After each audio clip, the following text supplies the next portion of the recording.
I get him in a headlock. This is a fictional story, right? That's what my lawyer says, tell me so. He's like, you know who that was? That's Derek Jeter, that Wes Watson kid. Growing up in San Diego, you know what he went to prison as?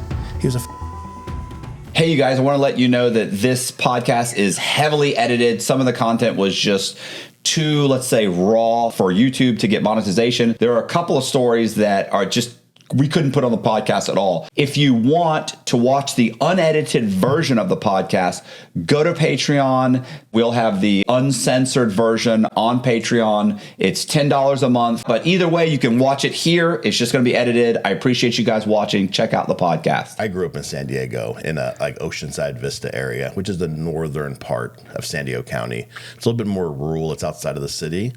But when we grew up, I was born in 78. So, I was a little kid in the early 80s. It was all agriculture. It was all migrant Mexicans coming over to work the fields, tomato fields, avocados, just stuff like that. Really, really rural. Not like how you picture Southern California nowadays with big, beautiful, bustling houses. There was a little bit of that maybe down in La Jolla and stuff. But where we grew up and then just north of us in Orange County, it was called Orange County because it was just nothing but orange groves. So really agriculturally based. Because of that, the migrants came up from Mexico, and then they would have these really small, poor communities, and then gangs would form in them obviously for protection or whatever reasons gangs form in poor neighborhoods. So we grew up in those neighborhoods just around Mexican gangs all the time. So we were white kids surrounded by Mexican gangs, and that's how we grew up. And because we grew up in that environment, we grew up around a lot of violence, seen a lot of violence. My dad was a really good guy. He was a truck driver, and we grew up Jehovah's Witness, which is so lame. Right. I didn't realize how lame it was until I became an adult. I was always kind of a bad kid, but he would try to get us to go to church and stuff like that, but I was a maniac. I was like taking a coyote inside of a building, they're just going to destroy everything. Right. I was terrible in school. I couldn't hold still, typical kid stuff. But when I was a little kid, 6 years old, we were watching TV at night, and we heard some rustling around on our porch. And my dad opens the front door, and back then there was no LED lights. There's a tiny 15-watt light bulb on the porch. You could barely see. It's basically candlelit, right? And there's this Mexican guy dozens of times, and he's bleeding and just blood's gushing out of him. And he's sitting in my grandfather's wooden rocking chair that he would hang out at and drink during the day. And he's just sitting there bleeding to death. And at 6 years old, we just watched this guy die. And then, you'd go to the liquor store. My dad would go grab some beer. We'd go to the liquor store, and it'd be taped off. You couldn't go into the store because some guy got or there was a shooting, or drive-bys were really big back then. So we just kind of grew up in that environment, We grew up really poor, but we always had don't do this. This is right and wrong. But, we grew up really bad, and you couldn't go to. Is this you and your brother? Yeah, me and my brother, my sister, and then there's a couple guys from the neighborhood, that I grew up with, that I was close to. Is your dad around at all? Or he died of cancer. He died of cancer right when I started my company. Oh, okay. Sorry. And I remember in third grade, we were, third grade, you get to school, you play on the playground. There was some dude that was dead in the playground. He died overnight shooting. Whatever. I remember us being pissed that we couldn't go play because this dude was just sitting there dead. And we're could we just play around him? Could we go play on the monkey bars a few feet away from him? The swings, nothing. Right. That's just how we grew up. Was your dad around when you were a kid? Well, you said he was a truck driver. So he was a truck driver. He was local, but he'd be gone all day. So my grandma would raise us. Okay. And then my great-grandma, so my dad's side's all Russian, and my mom's side's from Cuba.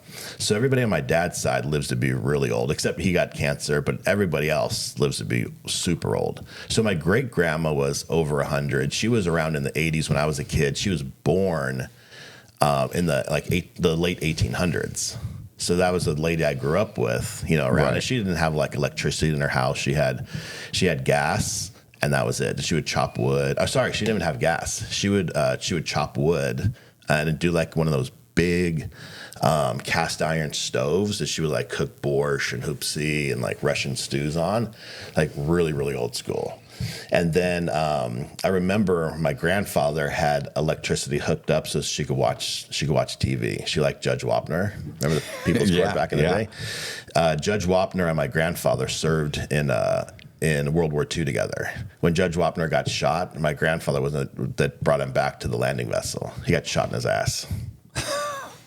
So my great grandma, who's the mother-in-law, she had like this funny crush on Judge Wapner back in the day. So I remember we hooked up electricity to her house just so she could watch Judge Wapner. Jeez. All right. So we grew up with really like, I guess, old school work values. My grandma, I mean, she lived to be 100 and something, and she was like sick for one day and then died.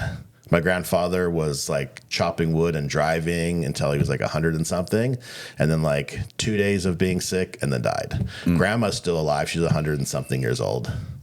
She's still like, cooking and doing all that sort of stuff. So everybody on that side lives to be really, really old. But still, they were kind of like in charge of you. Like they were too old to kind of corral you. And there was cousins around, so we were just running around wild. And because it was rural, we didn't like watch TV during the day. Like I remember seeing some cartoons, but we'd just be outside running around.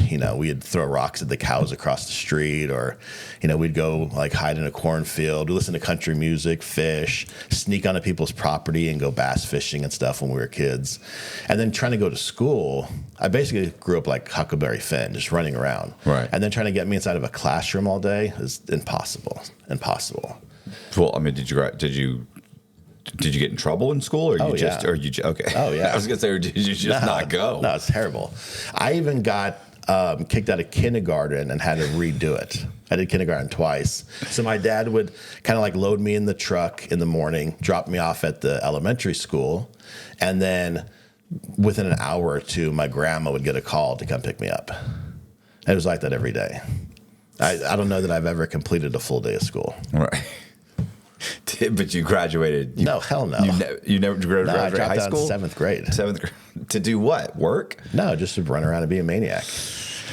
No, we didn't have a lot of role models growing up. I mean, work ethic wise, we did because all of our relatives worked hard. Right. And my dad loved us, but like he didn't teach us like how to balance a checkbook or like, or how to do your taxes or anything like that. So he loved us, he fed us, but he didn't teach us anything. Right. Well, he's working all day trying to make a living. Like, exactly. It's hard enough just to keep a roof over everybody's head. And me and my sister talk about this. We're like, I don't think that our parents ever taught us anything. Like everything I know nowadays, I learned as an adult or from other people, as examples of other people. We didn't learn shit as kids. Could read a little bit, could write a little bit. But I learned to read and write way better as an adult than I ever did as a kid. Right. So what did you do when did you start getting in trouble? Like real trouble? Like, is this I want to say in high school, but you didn't make it to high school. Yeah, so way before that. So even in middle school, we would take they had this bus that would take the bad kids out. Because I wasn't the only bad kid, we were all bad. Kids were getting and shot in middle school, and you're 11, 12 years old, somewhere in that range. Right. I started getting tattooed when I was 13. Oh my God! My brother was sleeved. What? Is he like a Mormon or something? You're practically. He probably hears way crazier stuff than this. Listen, the worst stuff he's ever heard in his life has been in this room, for sure. Yeah, it's definitely been the first podcast we did. I remember glancing over at his face, and Colby's just like, the look on his face was like, I may have made a mistake. Like, that's funny. That's funny. But, it was always bad. My brother was older than me, and he was running around with dudes that were, he was a professional skateboarder. So he was running around, they were smoking weed and smoking cigarettes and stealing motorcycles, like dirt bikes and skateboarding and just running around doing that sort of stuff. So I hung out a lot with my brother's older friends, even though I didn't skateboard. And then coincidentally, one of my brothers, so I'm 13, my brother's, I think it would be 18. And then he had a friend that was older than him, probably about 20. So I'd hang out with this dude that was 20 years old, and he met this dude, this Brazilian guy. And how old are you? He's 20 and you're 13. Okay. Yeah, but I was a mature 13, Still. Yeah. Still. mature and immature. But like we were all kind of part of this like little local street gang. You just didn't walk around like by yourself where we grew up. You just get fucked up, you know? And then other guys wouldn't walk around because we'd fuck them up. So it was just one of those things. You always went in a group. And then he met this Brazilian guy down by the beach surfing or skating or something. And the guy's like, hey, I'm from Brazil. I do jujitsu. You should come by and I'll show you some stuff. So Jerry started going over to his garage in this alleyway, like it was in like Del Mar or Solana Beach or somewhere in San Diego. So Jerry would come back and he's like, dude, I learned this move. Let me show you. And he'd learn this bullshit arm bar and stuff. Do you know anything about jiu-jitsu? Do you train at all? No. So this was in 1990. I'm harmless. I'm like a declawed cat. This is in 1990, 3 or 4 years before the first UFC. So then we would, my dad would leave us like $1.50 for like, if we went to school to buy lunch, but we never did. We just go buy cigarettes or something. So we would take the bus down to. Your poor dad. I know. We were terrible. We would take the bus down to Nelson's, and then we would pay. We'd get like $5 together. We'd teach him we'd pay him for some jiu-jitsu lessons, and he would show us a move, and then we'd just find some guy in the street and just choke him out or armbar him or whatever. And we started just doing this all the time. So we got, at the time, we were like ninjas because no one knew jiu-jitsu. No one knew what jiu-jitsu was. So then I took it a little bit more serious, and my mom started taking me. My mom and dad were divorced, but she started taking me to Nelson's on a regular basis. And, you know, I went almost every day for like a year, and then like every other day for like another year. And then eventually I got a blue belt right before the UFC came out. So when the UFC 1 came out, we already knew about Hoist. We knew what he was going to do. Like we were already educated as to what he was doing, where so many guys had watched him in the first UFC and was like, what the is this magic? This is crazy. So then we would get in fights and just choke people out so easily. No one knew anything back then. So we had this massive unfair advantage when it came to fighting. You know, and I'm not a huge tough guy, nothing like that. I'm also not a pussy. Right. So if I lose a fight, the guy who I lost to is going to look like he was in a bad fight. Right. You know, it's only happened a few times, and those are usually with professional fighters. But that's how we grew up. So then all through like 13, 14, 15, we were just running around doing like street gang stuff, fighting people, drinking, getting tattooed, going to show, banging chicks. That's pretty much what I did. That wasn't my early teens at all. Yeah, most people had a way better growing up experience than I did. It sounds like you brought it on yourself. There wasn't a lot of options. You could have gone to school. Yeah, you could have stayed in school. You know what? I don't think I could have. No? It's impossible for me. It's impossible for me to sit still in a classroom. I lose my mind. So when did you start getting into trouble, like with, doing things that were, blatantly, as opposed to being a street kid, blatantly illegal? So one thing is I was never really a criminal. That wasn't my thing. I've been to jail. I've done a little bit of time. It's all like county time, though. I was good to not have to go to state prison. And I've been arrested a ton of times. We just walked through the neighborhood and you'd get arrested. Right. The cops would just snatch you up and be like, you look like a kid that did something. They'd take you down and hold you for a few hours. And they did that to 10 kids. And be like, all right, we got all the kids off the street. Which one's the right one? That's the right one. We let the other ones go. So the cops were so overwhelmed with how crazy, and I'm really pro law enforcement. Like the world would suck without cops. Right. I know a lot of people aren't, but those guys that are like the criminal-minded guys that are like, bro, fuck cops. I would a guy like that if it wasn't for cops and the penalty of it.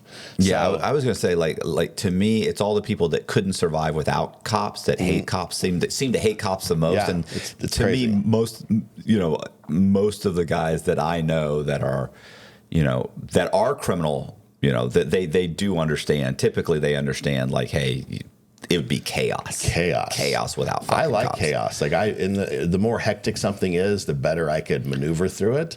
But a lot of guys can't, and you don't want to live in a society that's chaos because you're not going to do well. No. There's always somebody who's tougher. There's always somebody who's got a gun. There's always some. It's not gonna work out well. But when I was kind of my first thing I did, and I want to say we didn't know right or wrong because we did, but Maybe you didn't It know the didn't matter. consequences. Yeah, it didn't matter. Like when every kid is smoking at school, that's like 11, 12, 13, you're not supposed to, but it was more like, don't get caught. Right. So that's kind of how it was. So I remember I always had a different outlook on things. Even to this day, I look at things totally different from normal people. And sometimes it helps me and sometimes it hurts me. But I remember thinking, God, the kids in the neighborhood, they sell guns and they make good money, but they're riding around on like those low rider cholo bicycles. You ever seen those before? The big front end, the forks are out and stuff. Yeah. And they're bicycle, or you mean motorcycles? No, bicycle. We're kids. We don't have a license. We're kids. Okay. Yeah. And if you had a car, you get carjacked back then for it. You couldn't even have a car. So I'd get like a mountain bike, and I'd put on some slacks, and so I'd wear the clothes we'd wear to like Jehovah's Witness church. So I look like a Mormon, right? Like a white button-up tie, and I'd have a Bible bag full of guns, and I would ride through the ghetto, and the cops wouldn't sweat me because I looked like a Mormon. Where are you getting the guns? Just from other guys, like cholos and stuff like that. So you'd be like, so we would grow a little bit of in the field behind our house, get a few bucks, and then go buy a pistol from a guy. It's probably like hot, and then we would take it to another guy and sell it to him for like $30, $40, $50 profit. And you'd have a few different guns. You just kept kind of moving around doing stuff like that. And then this guy's like, hey, I need to get rid of this pistol. You got rid of it because you probably either carjacked somebody or did a drive-by or whatever it was. Murder someone with it. Could have been. Whatever. Yeah, could have been. And then you would off that to somebody else. And like we just make a few bucks like that. And $40 back then when you're a kid, that's a lot of money. That's bus money, that's jujitsu, that's a couple burritos, that's beer, and you get into a concert, is well worth it. So that was kind of the first really criminal stuff I would say that I did. But to me, that was just more of a business opportunity. I thought, well, the guys want to buy guns. I could figure out how to sell them guns. But the transportation is a problem. How do you not get stopped? Would look like somebody the cops aren't going to target. Right. So I dress up like a Mormon. Right. Just cruise through the neighborhood. I had to wear long sleeve because I had tattoos already. I just cruised through the neighborhood, and nobody really messed with you. And the dudes from the neighborhood knew who I was. Yeah, and they kind of know what's going on. Yeah, they know what's right? Up. Did you ever don't the Mormons do like a year-long pilgrimage? I think it's 2 years. Is it 2 years? I think it's 2 years. Did you? I'm going to go out on a limb here and say you didn't do that. No, not at all. Was it ever even something you considered?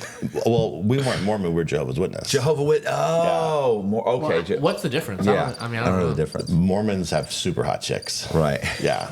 I hope no one's listening to this. So the best kept secret in the United States is Utah. If you want to find the hottest chicks in the world, Southern Utah, all of them. You think about like the girls in Florida, there's some hot chicks here. The chicks in Southern California, there's some hot chicks there. All the hottest chicks in the world, Southern Utah. That's it. I went to Utah when I got out of prison. But Tyler flew me there to do a bunch of videos on real estate, and I flew there. And I was in the morning. I woke up and I went jogging. Like I jogged like a couple 2-3 miles. Where in Utah were you? It like up north? No, it was like I want to say it was like Salt Lake City. Like it was. And I remember I jogged all the way to Starbucks. Got Starbucks, stood there and drank, and I remember looking around, and I'd been out for an hour or so, standing there, walking around, and went, there's no black people here. None. And I went, and my buddy, by the way, Zach, who's black, lived in Utah. And so when he got out, I was like, listen, bro, where did you live? And I said, because there's no black people there. He's like, I know. None. He's like, it was like me and 4 other guys. And when I go to Utah, they look at me like a minority. Right. Tattooed, got a little bit of tan. Yeah, you got a little tint to you. What's going on there? They're like, who are you? But there's nobody on earth nicer than Mormons. Right. They're the nicest people, the coolest people. Even if they didn't like you, they'd never tell you. Listen, I outside the Starbucks, somebody had glued like a quarter to the ground. I watched like 3 or 4 people go and bend it over, and they were like, "Oh, that's not right." Like, what's going on? Mormon humor, I guess. So Jehovah's Witnesses are way worse than Mormons. It's like a cult, and they hate fun. Anything fun you can't do. No birthdays, no Christmas, no celebrations. It's the dumbest thing ever. The dumbest thing. There's been a lot of guys that have come from that world. And what happens is when you leave, your family disowns you. Like, I forget what they call it.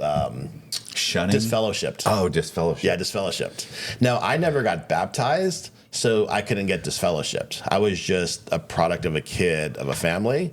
So even today, if I go back home and I see some of the Jehovah's Witnesses, they're like, hey, G, how you doing? How's life going? I'm like, hey, you still doing that shit, dude? It's so dumb. But yeah, that's how we grew up. Did you ever get caught for the guns? Not for the guns. We went and an ATM machine had ate my brother's ATM card. So we kicked it in, like broke it up a little bit. And like 3 days later, roughed it up. And then 3 days later, the cops raided our house and it was like attempted bank robbery. Right. Is what they had raided us for. But after looking at all the evidence, all the stuff, they just gave us like malicious destruction of property or something like that. Right. They picked me up, took me to juvie for a couple days, and that was it. It was nothing. Oh, how old were you then? God, probably 15, 16, somewhere in there. But our house got raided, and my dad was like, he didn't really cuss. He was like, what the fuck? Right. Like, and then I would always hang out at the neighbor's house. So they went and knocked on the neighbor's door and said, hey, can we look to see if AG's in here? And they're like, yeah. And they, so even my neighbors to this day, they're like, remember when you got our house raided by the cops? They technically knocked and asked, but still.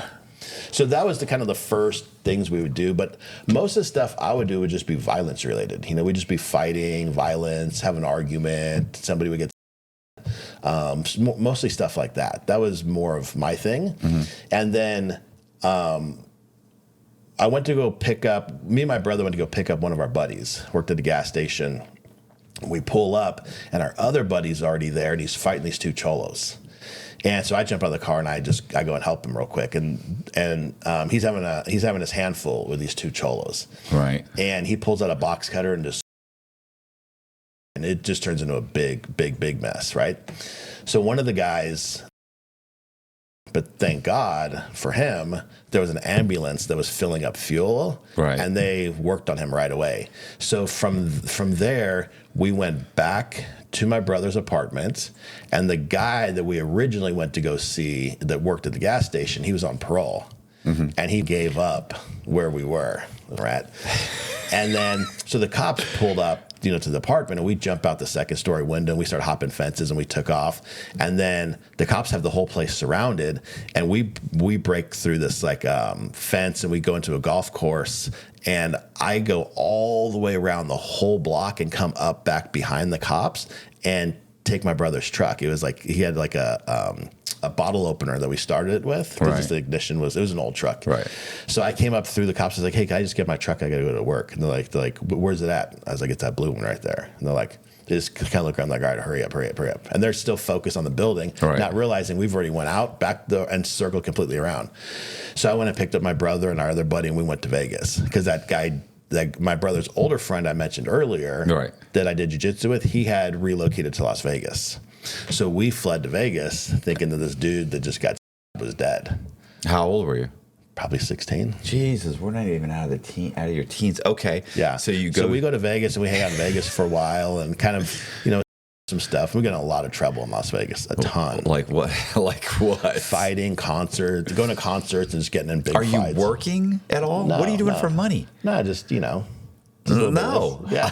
No, I don't. I had a job. Guns and stuff like that, and right. we didn't really have a lot of money. So we'd go to a concert, and then like the older guy, his name was Jerry, he'd be like, all right, here's $20, let's go to this concert. We go to the concert, and there's all these kids that didn't grow up the way we grew up, and they're being disrespectful, and we just them up, and everybody in our group all did jiu-jitsu and all knew how to fight, and then the only time that we came across somebody that was like, damn, that's a tough, not tough, because there are a lot of tough guys, but a guy that was like really, I got in a fight at a concert with some guy from the Lion's Den, which was like Ken Shamrock's gym. He was one of the early UFC fighters. Okay. Or he was the early UFC fighter. So in UFC 1, he was the guy that gave like Hoist the biggest problems. It was the first few. The guys listening knows who he is. I got in a fight with this guy, and dude, we both got fucked up bad. But both of our cheeks were cracked, jaw was cracked. But he was like a professional MMA fighter for that time. So I think he had like a kickboxing background. So that was the first guy that I got in a fight with where I was like, damn, that motherfucker was tough. Right. So then I wanted to step up my training, and I just went back to jiu-jitsu. And then I had came back to San Diego. We were back and forth, so it's hard to keep like. Did you find out that the guy didn't die? The guy that got. Yeah. Yeah. So the guy that worked at the gas station had said that he wound up living. So the charges that were going to be coming down on us were less into like, attempted murder or some shit. Right. And then the guy just refused to press charges, speak for the neighborhood. Oh. So that all went away. Okay. But something happened. I don't know what we did to him, but he was in a wheelchair for a long time. I don't know how that happened. Like, we still don't know how, because everything happened in like his belly, chest. So I don't know how that messed up his spine, but he was in a wheelchair for a long time. It could have been something else. But anyways, so we came back to San Diego, and then just same thing, just kind of getting in trouble, stuff like that. And then when I came back from Vegas, I had went to my uncle's house. So at this point, I'm 18 now, just turned 18, like maybe a couple weeks prior. I go to my uncle's house. So my uncle was a really cool guy, but he went to like high school in like the 60s. So he grew up in like the hippie, drug revolution, acid, kind of generation.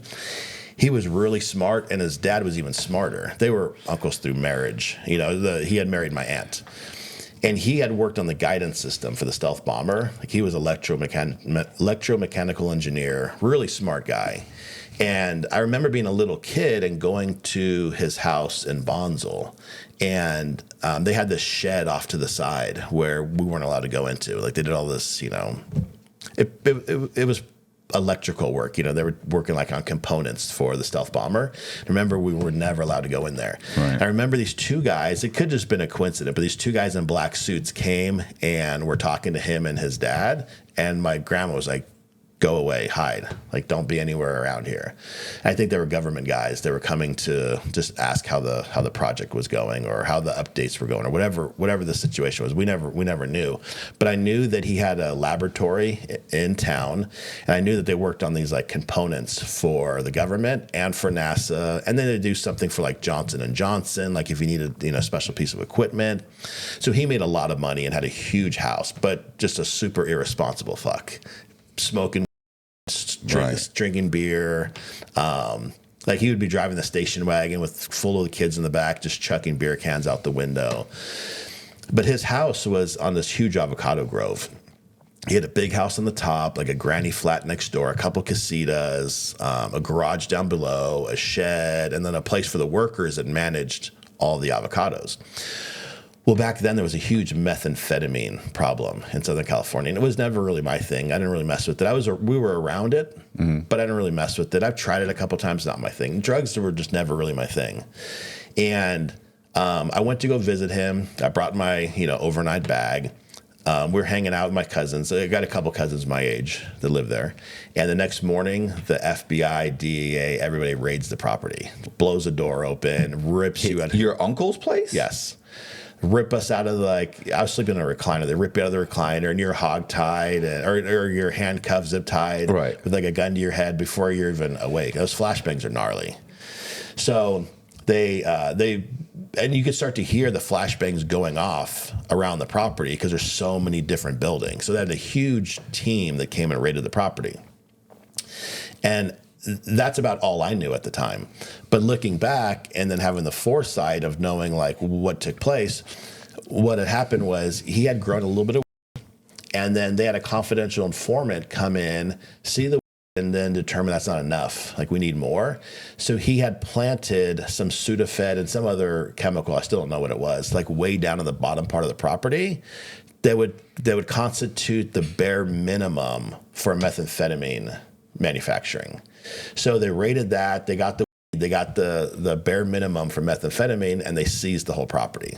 This was early asset forfeiture stuff, Whoa. So they take like 15 of us to jail. And the agents do their typical thing. All right, this is your one chance. What's going on? You don't have any idea what's going on. Yeah, now, right? I don't. So when you look back at the police reports from that incident, it's every guy had just pages and pages and pages of contradictory shit. Right. And when it gets to me, it just says Gregoroff invoked his Miranda rights. Right. And the whole page is blank. So they take us all to jail, and it's a major case. So they take your clothing. to do analyze analyze it for like chemicals. They do major case prints where they fingerprint your entire hand, and then they take a piss sample too. So then we go to jail. We're in jail for maybe a week or so, and then my uncle finally gets us all bailed out. We go back to the house, and they raid it again the next morning. So what they did was they got us out on bail, and then they left stuff purposefully so when they re-raided it, they could say they were re-offending. And now we're habitual. And then because we're out on bail, you're automatically bail revoked from moving forward. Right. So everybody, minus a couple guys, didn't go back to the house. So they originally arrested, I think, 15 people. Maybe 13 or 12 of us went back to jail. And I feel like you're saying that the federal government doesn't play fair. No, not at all. Not at all. Now, that's so in their defense, like I said, I'm real pro law enforcement, but except for this one time. Well, also, how else would they have ever solved this problem? You know, they had to play really close to the fence in order to solve this problem, because even though that wasn't like a amphetamine house, he was, using drugs and things like that. It was all recreational stuff. But what this confidential informant was doing was just burning houses everywhere he went to so he could keep doing drugs and partying. And he would steal some things and borrow some things the night before the raid that would just never have to come back. Right. Hey, can I borrow that car jack? Or can I borrow that, your VCR or some shit like that? So then we had to beat this case. And you're looking at like 16 years. And if I said it before, but if that happened today, I would walk scot-free. It'd be easy. My lawyers would just trash that case. Right. But you're an 18-year-old kid, and even though you know a little bit about the system, you don't have any money to fight it, and you've already seen the system work against you. And the old timers in jail are like, dude, they're like, if they give you a deal, you got to take a deal. You got to take a deal. You know what you're up against. You got to take a deal. So they wound up coming at me with 2 county years run consecutively. We're running concurrent, right? Concurrent. And I've already been in for a few months, so I'll be out, Total would be 5 months and 20 days off a county year. So we go back and forth whether I should do it or not. I just say, I sign for 2 county years run concurrent. Run consecutively at the same time. Mm-hmm. And then I start doing my time. My uncle winds up getting, I think, like 7 or 8 years in prison. And then some of the other guys pled to like 90 days. They basically got a prosecution off everybody, even dudes that were just there as workers. Like they had nothing involved. But I had no drugs, no fingerprints on nothing, no drugs in my system, and I had no drug residue on my clothing. So from a court case, I would walk on that easily nowadays. Right. But back then, you don't know. So then now I'm in Southern California. It's jail, it's county, but it's not much different than prison in the sense of the guys coming through there, they're all getting struck out. They put me in this place down by the border, which was, it's a maximum security place, and they call it a prison hold. So if you're in Southern California and you come in for a DUI, you're going to go to like, the Vista jail. Right. You're going to be in like South House, and you're going to be like in bunk living. But if you come in and you already have 2 strikes, you can't put a guy like you who's a hardened, a dude who's done 16, 20 years in the California prison system. You can't put those guys with like a normal DUI guy or guy, or you're facing life now. High security guys, you don't want to mix them with the low security. You can't, and you're usually going to get struck out. So the case you're trying to beat is a 25 to life case. Right. So that's where they put those guys, and that's where we were. So it's ran exactly like a prison, but just none of the benefits, none of no TV, none of that sort of stuff. So really, really violent. And did you do your time in California? No, I was here in Florida in federal prison. Are you familiar with like the California politics and stuff at all? I mean, I'm semi familiar with it. Yeah. So it's way different than the rest of the country. It's super race segregated. Everything's race segregated. It's really hardcore. So it's such a progressive state. But that's the thing. It ain't like that in jail. It's the opposite. So it's whites, and the whites consist of Peckerwoods, which are standard white guys, guys like the 3 of us. And then you have skinheads, which are just their own gang, own gang within the prison system. And then you have northern and southern Mexicans, and then you have the paisas. And the northern and southern Mexicans don't get along. I think they're at some truce now, but they weren't back then.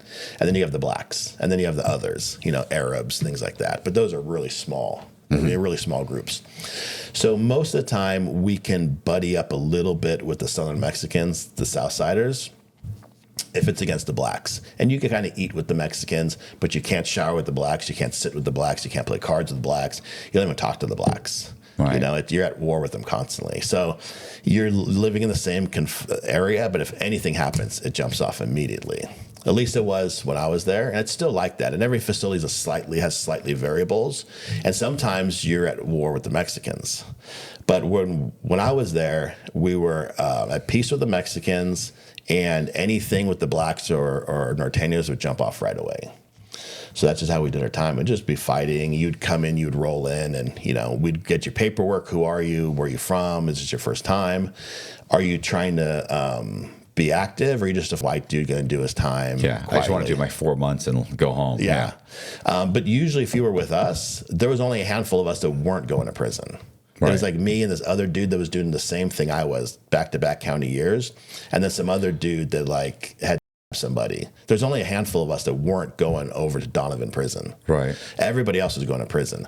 So were you still 18 now or 19? 18. I turned 19 and 20 in jail. Okay. So the way it is in California, and it might be where you're from, you roll in, immediately we'll be like, that's a white guy. A couple white dudes are going to walk up to you, get your paperwork, and start talking to you. You know, the shot caller will check your paperwork, or one of the guys will check your paperwork, see if you're a chest or anything like that, see if you ratted on anybody, and then just kind of give you the heads up. These are our showers. These are our tables. This is what order you're going to eat at. So if you want to sit at the table, there's not enough tables. So it'd be like, these guys will sit first. When they're done eating, you could take and sit in this seat, and then these guys will take the seat after you. So we kind of rotate through the tables we own. Don't sit on those tables. Don't play cards with those guys. You know, that type of shit. We give you the rundown. Coleman wasn't like that. Yeah. What was it like for you?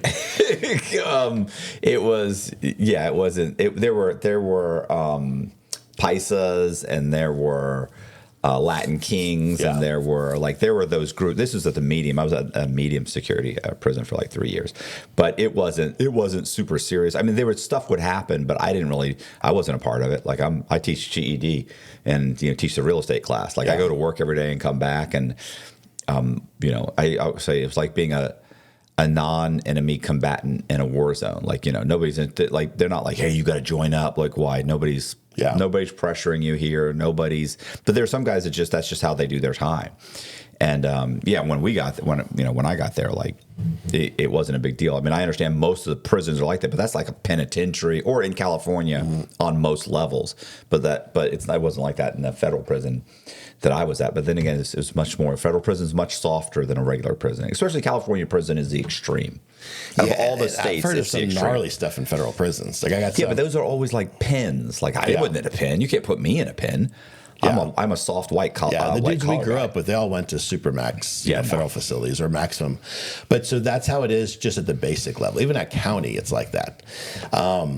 And then you're either active or inactive. But if there's a riot, it's mandatory. Everybody participates. Mandatory participation. Well, you can't just stay in my cell? Nope. You can, but then we're going to pay you a visit afterwards. So in jail, there's like a lot of fighting, a lot of enforcing stuff. And the jail stuff, I've talked about it before. I've told my friends and stuff, but it sounds so sensational sometimes. I was like, I don't want to sound like some asshole bragging. Yeah. But I also had fought a lot growing up, and I knew jujitsu, and I was healthy. I was in shape. I was lifting weights all the time. So the ability to just get your hands on somebody and choke them unconscious was easy. Right. You know, and a lot of the guys were ex-drug addicts and shit like that. And they were tough guys. They were mean guys. But they're not prepared for that. And they had no formal training. But they're still mean. Yeah. You know, like they're still mean guys. So that's kind of what we did. So for 5 months, and 5 months later, you get out. Like, so how do you end up back? I lost all my good time and wound up doing almost 2 years.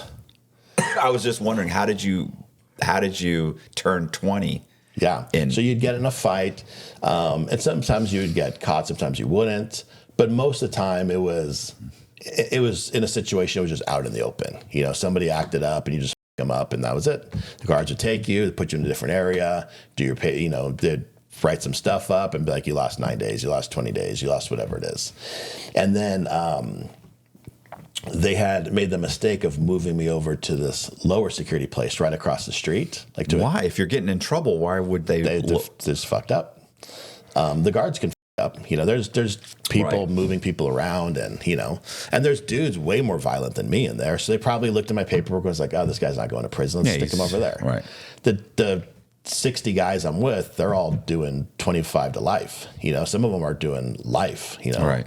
So they put us over in this kitchen, and I got to fight this Mexican guy, this big old cholo. He's just talking shit. I just picked him up, spiked him on his head, got on mount, which is on his chest, and just busted all of his teeth out, like in chunks.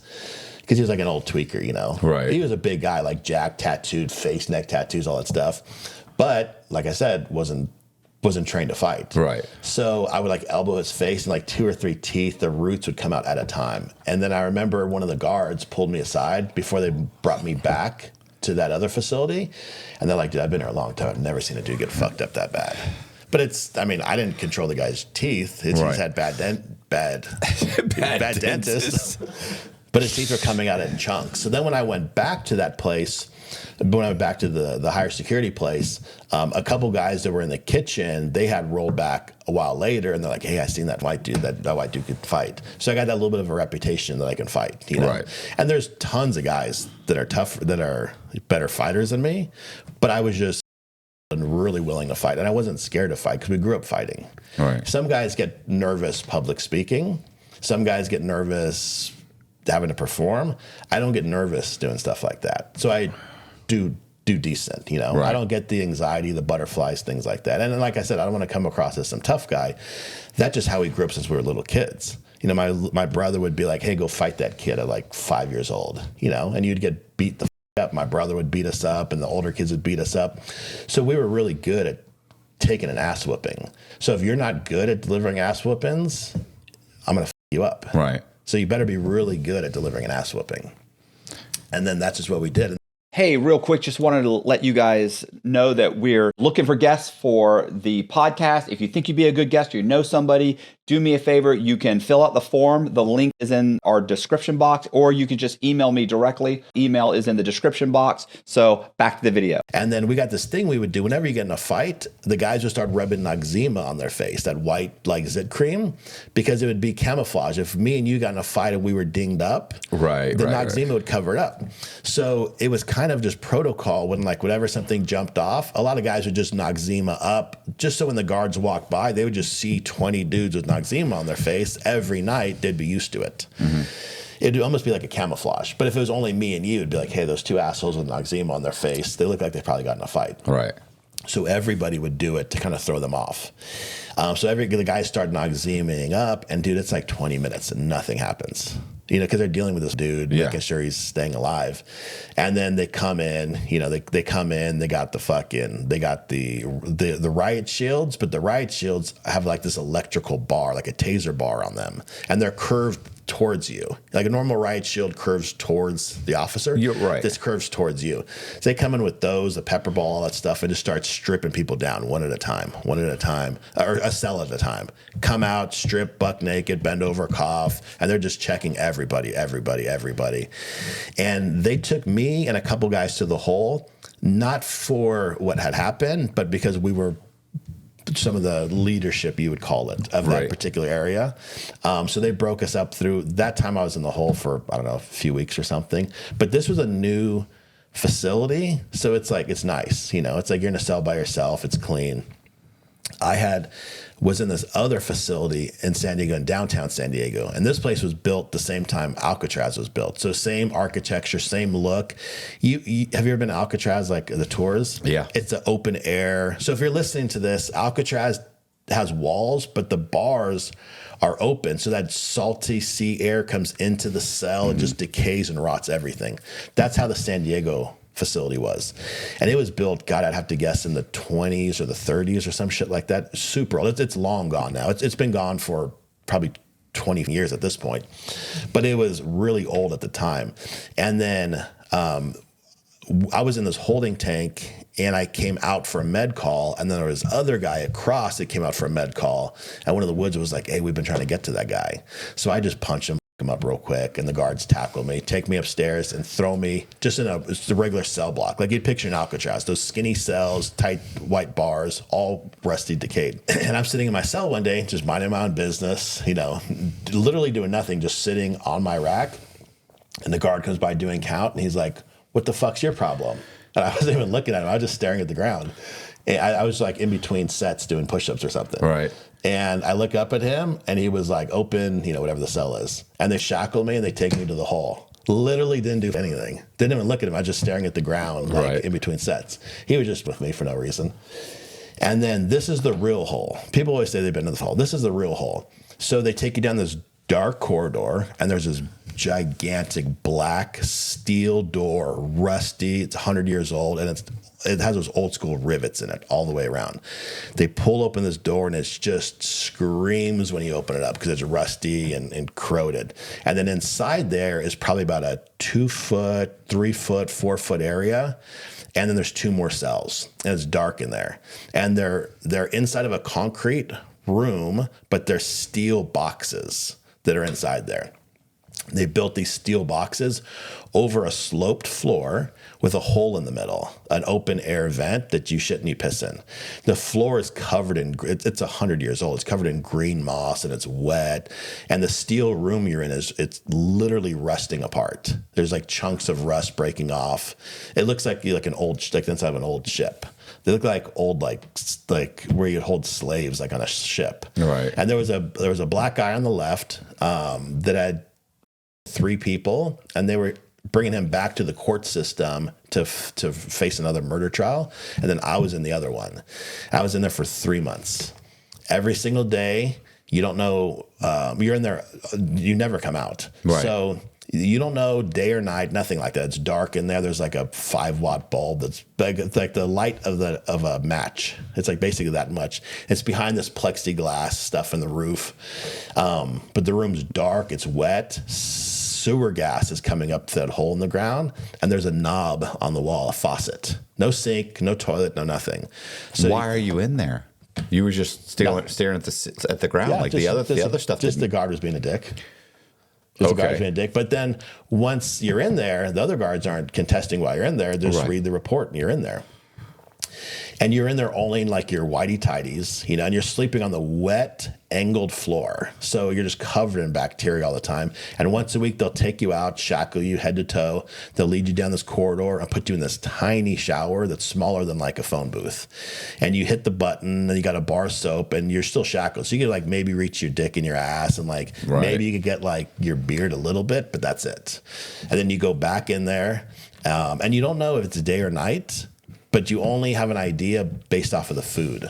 So like, if it's like breakfast type of food, and they're bringing it to you in a styrofoam, and they do suicide watch all the time. So they're always like knocking on the door, pounding on the door. So you're never able to really sleep. And you can't anyways. The floor's sloped, and it's wet, and you're freezing cold all the time. So most of the time you're like huddled up in a ball in the corner, like with your head against the wall. So just picture like a steel box mounted to concrete. It makes me think of the last scene in Catch Me If You Can, where he's in the French prison. I've never seen that. You never seen it? He's in the French prison, and there's just this. It's a box. Like you can't stand up. It's 5 foot tall, probably 5 foot by 5 foot. Yeah. Or 4 by 4. He can't stand up. You could stand in this. It was a cell size, so it's probably like 6 by 6. Okay. No, sorry, it's probably like 8 by 8, and maybe 8 feet tall. But you're surrounded by steel rivets. Yeah. All the way around, and then concrete on the bottom. I was in there for 3 months. So today, when I look back on that, and people are like, "Dude, I'm having a hard day. But here's the thing. Not to sound like a tough guy again. People have asked me, like, "How was it?" It didn't bother me at all. At the time, zero. Like zero emotion, zero. I could have spent 50 years in there at the time. Like mentally, that wasn't going to break me. That wasn't going to affect me. There was never a moment I remember where I was bored, or I was bummed out, or I was like, I need to get out. None of that stuff. Just you in my mind, you the whole time. Like you can't do anything to me. You. I was in the shoe one time. I was in the shoe like 3 or 4 different times, but the longest one was probably 45 days, and it didn't bother me at all because I was able to read. I don't know if they're bringing the cart. Oh, okay. See, if I wasn't able to read, Oh, I would have gone nuts. Yeah. Like I would have. Not only could you not read, but there wasn't enough light to read. Like it was just like it was like taking a match and holding a match up to like a ceiling. Like that's how much light you had. No. And then when they would open the door, dude, you'd be blinded. Even though it's behind multiple doors, like even that little bit of light would blind you. And then just one night in the middle of the night, that took you out, shackled you, just put me back into general population. So what are you thinking about for 3 months? Like what do you do to keep yourself occupied? Really everything. You think about stuff you did on the outside. The things you miss most are like tastes and smells, because there's none of that. Food has no taste. Nothing smells good. Even like if the guard comes and they have like aftershave on, it's such a like different smell from what you're used to smelling on a daily basis. You just smell septic and sewer all the time. So nothing ever smells good. So for me, I would just think about jujitsu. I would think about like what I'm going to do when I get out. Think about like guys that did me wrong, and you know what I mean? Just shit like that. Yeah, I was gonna say I would. There were times when you're trapped in your cell for 3 or 4 days during a lockdown, and you get tired of reading or whatever. And I remember just laying there, and I would plan out different scams. Like, well, where would I get the IDs? How do I go about that? How do you set up this? Where do you have them mailed? Where do you have this? I mean, I could do that for 4 or 5 hours straight, and typically I fall asleep when I'm thinking about that. It's so comforting.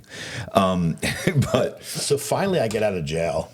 And I'm not on, I do all my time, so I'm not on any probation, nothing like that. So I get out and then just immediately back to my buddies, hanging out. I'm jacked, working out all the time and stuff like that, So I come out of jail and I'm in better shape than I was when I came in. Right. We go right back to Vegas. And right back to Vegas, we're banging chicks, we're getting in fights. I start doing a little bit of window cleaning. And then one day, and remember, I'm not really, in my mind, I'm not really a criminal. I did some bad stuff, but I'm not really like a criminal mind. Like I'm not looking for what's the next heist. Let's go rob this jewelry store. My buddies are robbing jewelry stores. I don't want anything to do with that stuff. My buddy got in a bank robbery. My buddy, we call him Crazy Sean. This guy's so outrageous that it's almost not worth sharing his stories because they're so preposterous. Right. He was this Norwegian guy, complete lunatic, like 100% lunatic. He would just spontaneously rob people. So he'd be hanging out with you all day. He wouldn't say a word for like 6, 7, 8 hours. Then you just go to a store to like buy something. He'd pull out a gun and rob the place. You're like, dude, what the fuck? God damn it. I'm buying an iPhone. Spontaneous robberies, dude. He kept some AK-47s in his trunk. He had this old white Cadillac DeVille. The most racist guy that's ever lived. Crazy racist. So he had this plan. God, this is so stupid. I don't want to say it. So dumb. It's good. Come on. It'll be all right.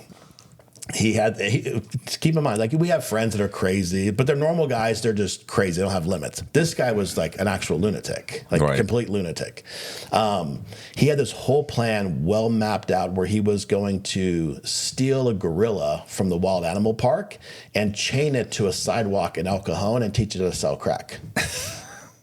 But I'm not talking about like this was some crazy thing he said. It was planned out. He tried doing it, all that sort of shit. So he had this sidewalk, really highly trafficked in this like ghetto neighborhood, like a while away from his house. He had the light pole. He had the chain. He had the leather wraps, all that sort of stuff.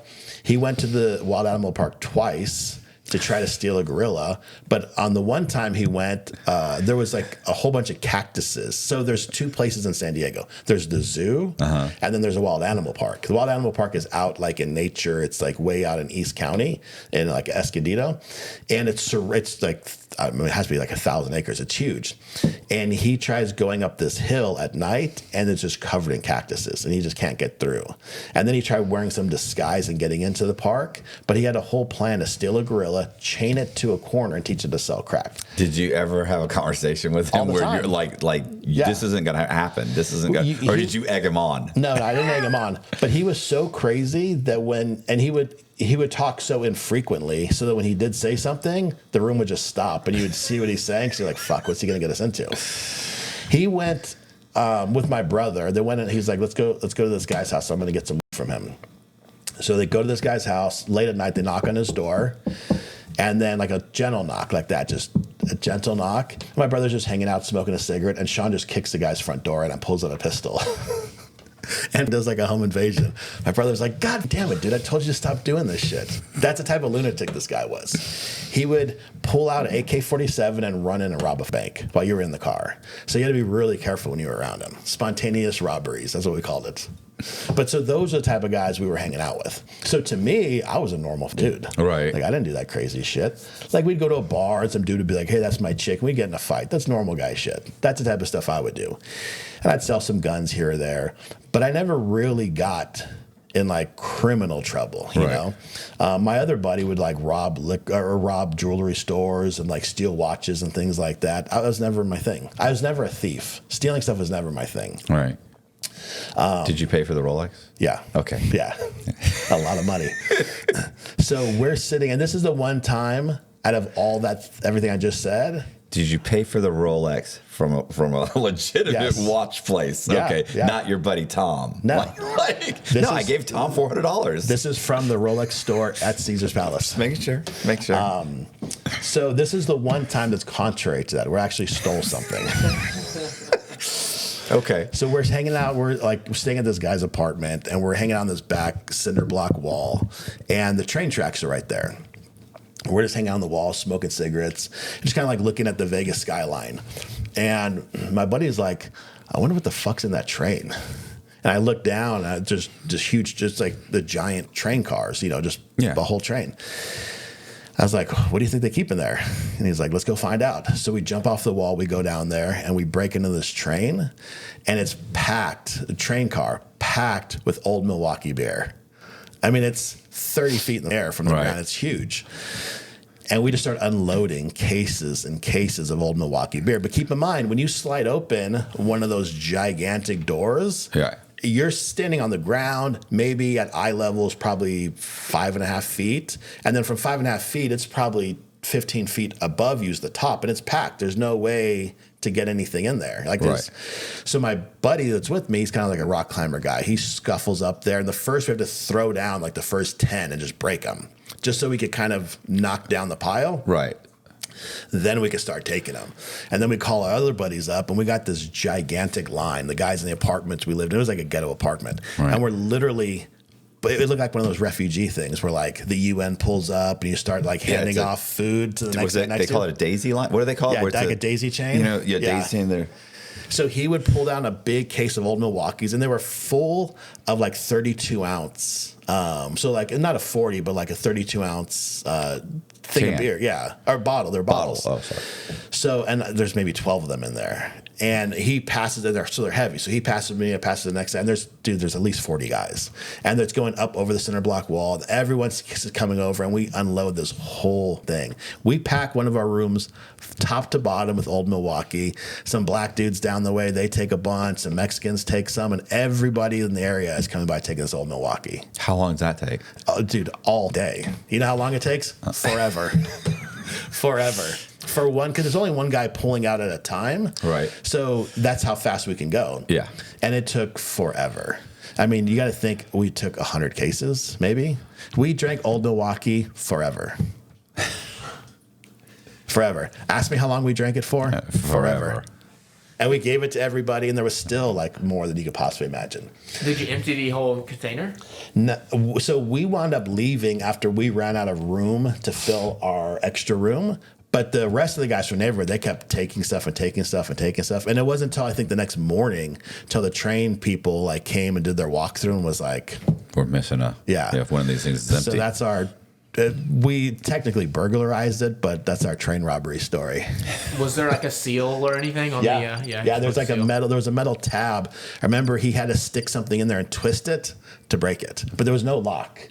Yeah. There was just like this steel, like the old Milwaukee bank robbery. Yeah, when I worked with like in logistics, the truck drivers would try to back their trailers up to cement walls and things like that, especially if they're carrying like electronics and things like that. Yeah, because they'll get into it. Yeah, you're absolutely right. So,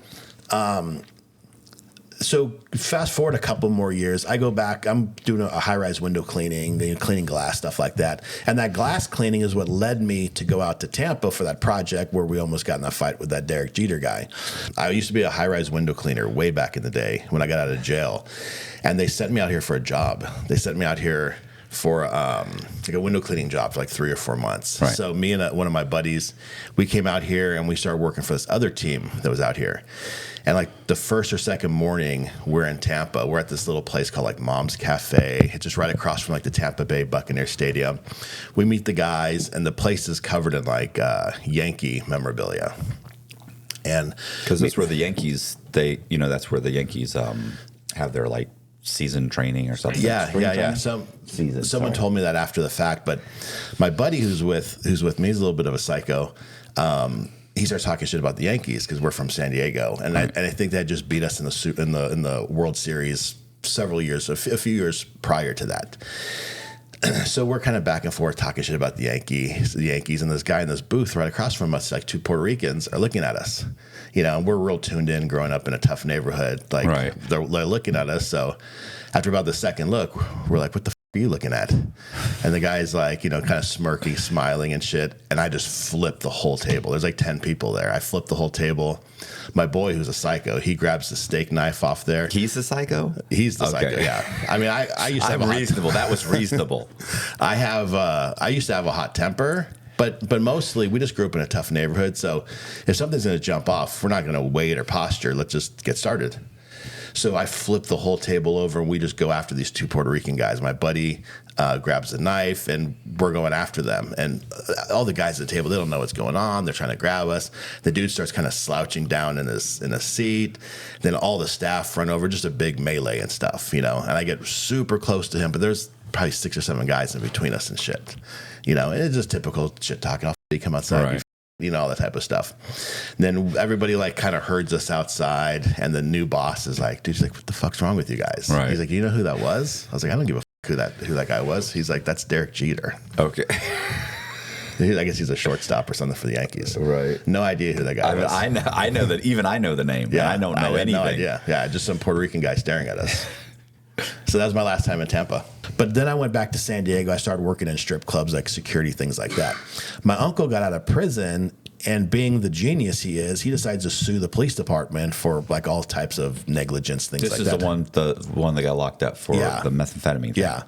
So he winds up suing them, and I'm not around at that time, so I'm just kind of peripherally hearing what's happening. And he winds up suing them for the asset forfeiture, and he winds up winning. So he winds up getting his whole record, his whole case dismissed, getting his property back, which has already been seized and sold, and a new family is living there. So that was a night like that was a total clusterfuck. So what they wound up doing with the property is they could give the people like money to move, I think, or they'll give you the equivalent in cash value. Because there's already people living there. He already sold it. So he got like $2 million or something like that. It was a gigantic property, huge, like acres and acres and acres in San Diego. So then he's telling me, he's like, "Hey, listen, get your attorney to attach onto this case, and we could probably get your charges removed." The attorney did. It was all dismissed. All my case, everything associated with it, it's all gone. So sitting here today in front of you, 0 misdemeanors, 0 felonies, 0 criminal record whatsoever. Nice. Crazy, right? How were you when that happened? Probably somewhere between 22 and 24, somewhere in that range, maybe 25. Okay. I'm terrible with time frames. Once I started hitting my 20s, things started moving so fast. It was really hard to kind of keep track of stuff. So I worked at a strip club, just banging the chicks and lifting weights and doing jiu-jitsu. And then the owner's like, all my door guys are banging all these chicks. I want to bang these chicks. And he fired all of us and hired new guys. And then I started working at like LA Fitness, Bally's, 24-hour fitness, and started doing like gym membership stuff. And then I started as a personal trainer there and worked my way up to like a GM. So a lot of my sales techniques, a lot of like just good customer service, as far as follow-up, that all came from working in the gym industry. Then from there, I became a military contractor, where we trained Marines how to escape from crashed helicopters and vehicle crashes. And during this whole time, growing up in San Diego, we'd always go out to the beach, we'd swim, we'd body surf, we'd scuba dive, we'd spearfish.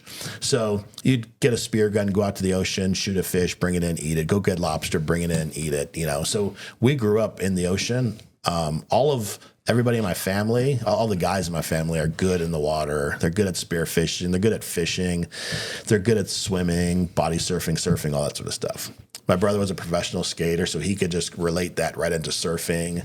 So having all that water experience when I became a contractor, and we would train like all this amphibious training, that it was really easy to me. So we do what they call drown proofing, where, you've seen like the Navy SEALs, they tie their hands behind their back and they throw them in the water. That shit's easy. Like we dish in our lunch break. Okay. You'd have to go down and grab the mask, like those 12-foot bobs. We do them at 15 foot.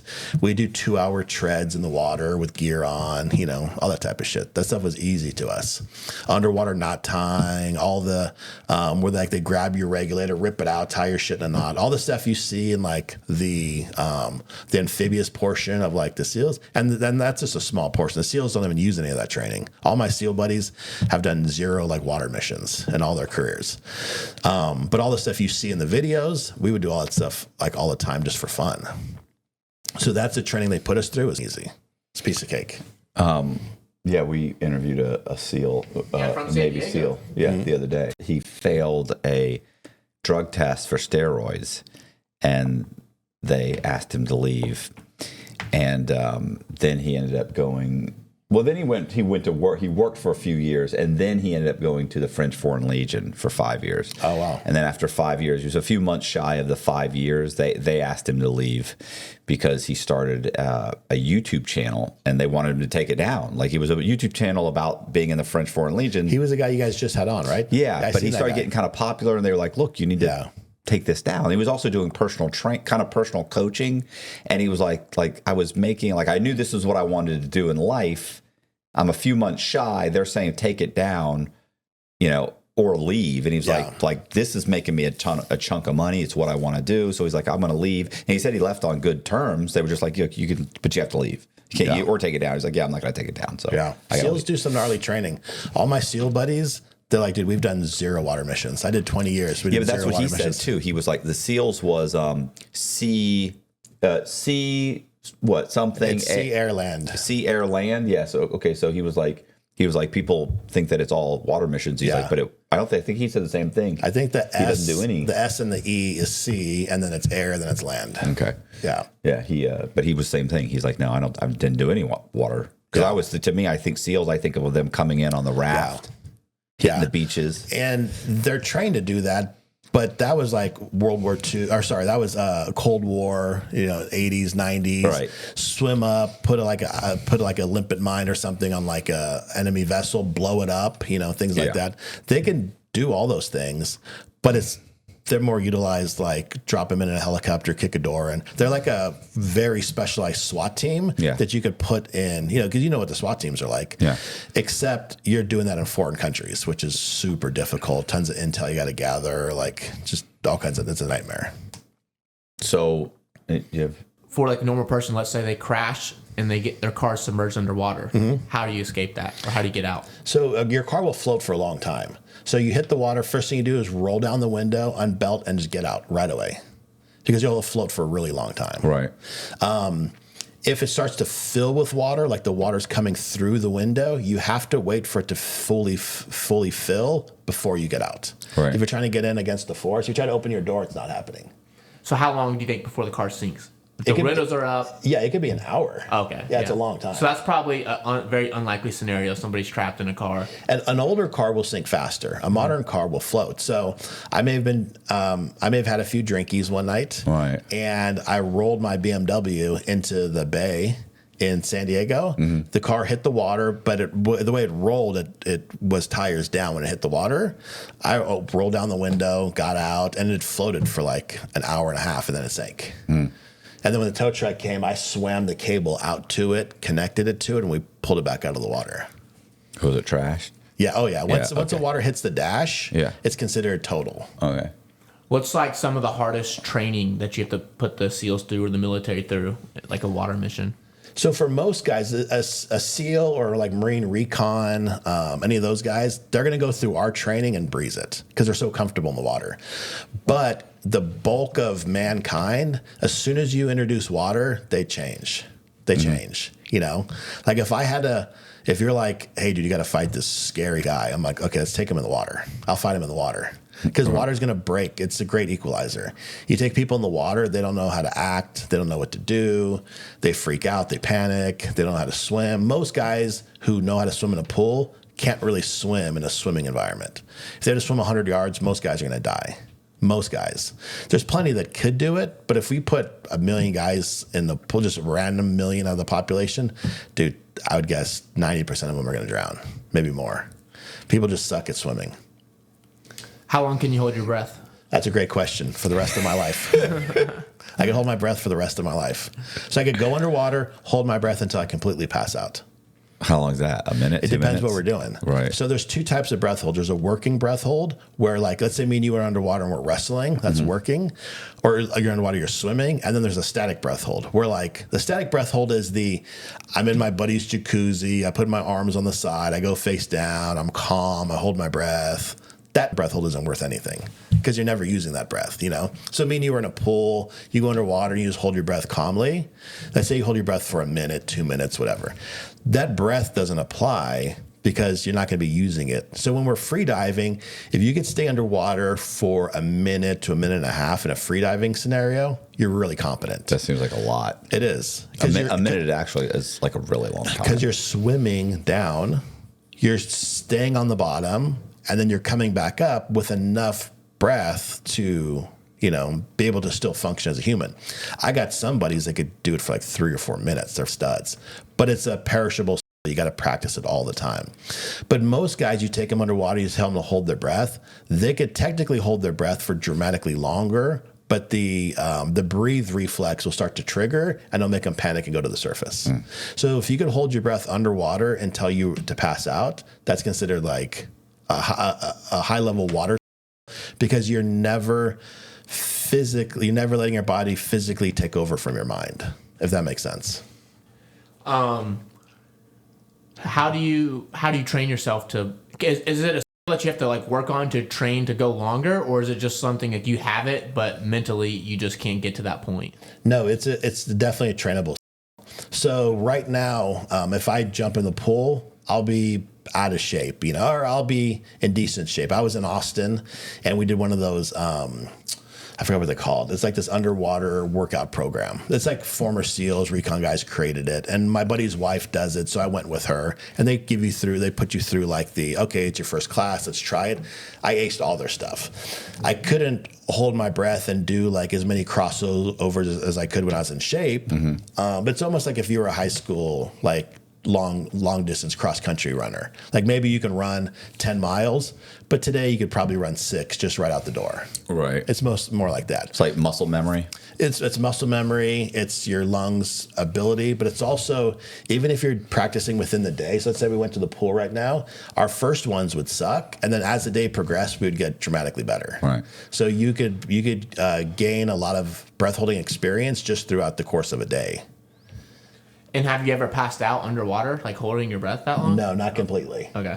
I've had so when you do it a lot, you get a tell. Like every person will have their own thing. Mine is like a severe pulsing in my inner thigh that's like my arteries struggling for there's too much carbon dioxide in my body. It's usually not air you need.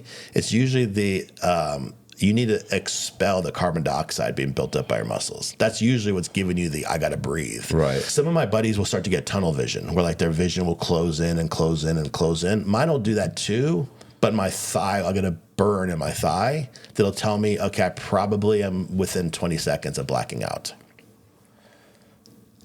I don't know if we answered it with all the explanation. So how long do you think, like if you're just static? Is it like 5 minutes, 10 minutes? No. Those are world record numbers. Yeah. So like a static breath hold, I think when we tested it last, it was like 2 minutes, just static sitting there. Okay. But my working breath hold is what I'm stronger at, even though it's smaller. So I can move efficiently underwater. I could move efficiently underwater. So in like, let's say a minute and a half of holding my breath underwater, I could do a lot of stuff in that time versus just on the surface, maybe it's 2 minutes, but I'm not doing anything. So that breath hold's not worth anything. Does that make sense? Yeah. So if you're just sitting there. You're just sitting there. I'm not getting anything. I'm not accomplishing anything other than holding my breath. So we would go out on our lunch break. We would swim out to like the San Clemente Pier. It's out, man. It's, I don't know, a little bit less than a quarter of a mile. It's out there quite a ways. And then we'd get to the end, and then we do what's called a soil sample. So we're all treading water. Let's say there's 8 of us. everybody goes down, you got to come back with some dirt. That means you really touched the bottom. Right. Because if we both go under, you're like, I touched it. You're like, bitch, you didn't touch it. Right. So you all come up with some dirt. If you can move efficiently, you could be down and up in like 15 seconds, maybe 18 seconds. But you may get a guy who sucks at swimming. He can't like stroke, and it might take him 30, 40 seconds to get down and back up. That guy's struggling. So your efficiency moving in the water is even more important than your breath holding, because it's how well you get things done. So what I could get done in a minute and a half underwater is substantially greater than what the average person can do. So how does any of that connect to what you're doing now? So I mean, none of that leads to where you are now. No. So one thing I've always tried to do, and maybe I get this from my dad, is I always try to be good at what I'm doing, right? So if I'm in jail, I'm going to be good at it. Yeah. If I'm doing stuff in the water, I want to be good at it. If I'm doing sales, I want to be good at it. Right. So after that, this is the best part. After I was a military contractor, I left that. I started working for Apple, and then went up to be a manager at Apple. And Apple's the biggest, I think it's the biggest company in the world, and it's the most valuable company in the world. And they got like the strictest and like the most complex like structure as far as like team development, all the self-improvement stuff people talk about nowadays, all the mastermind, all the what do we do for our people, here's how we value our staff.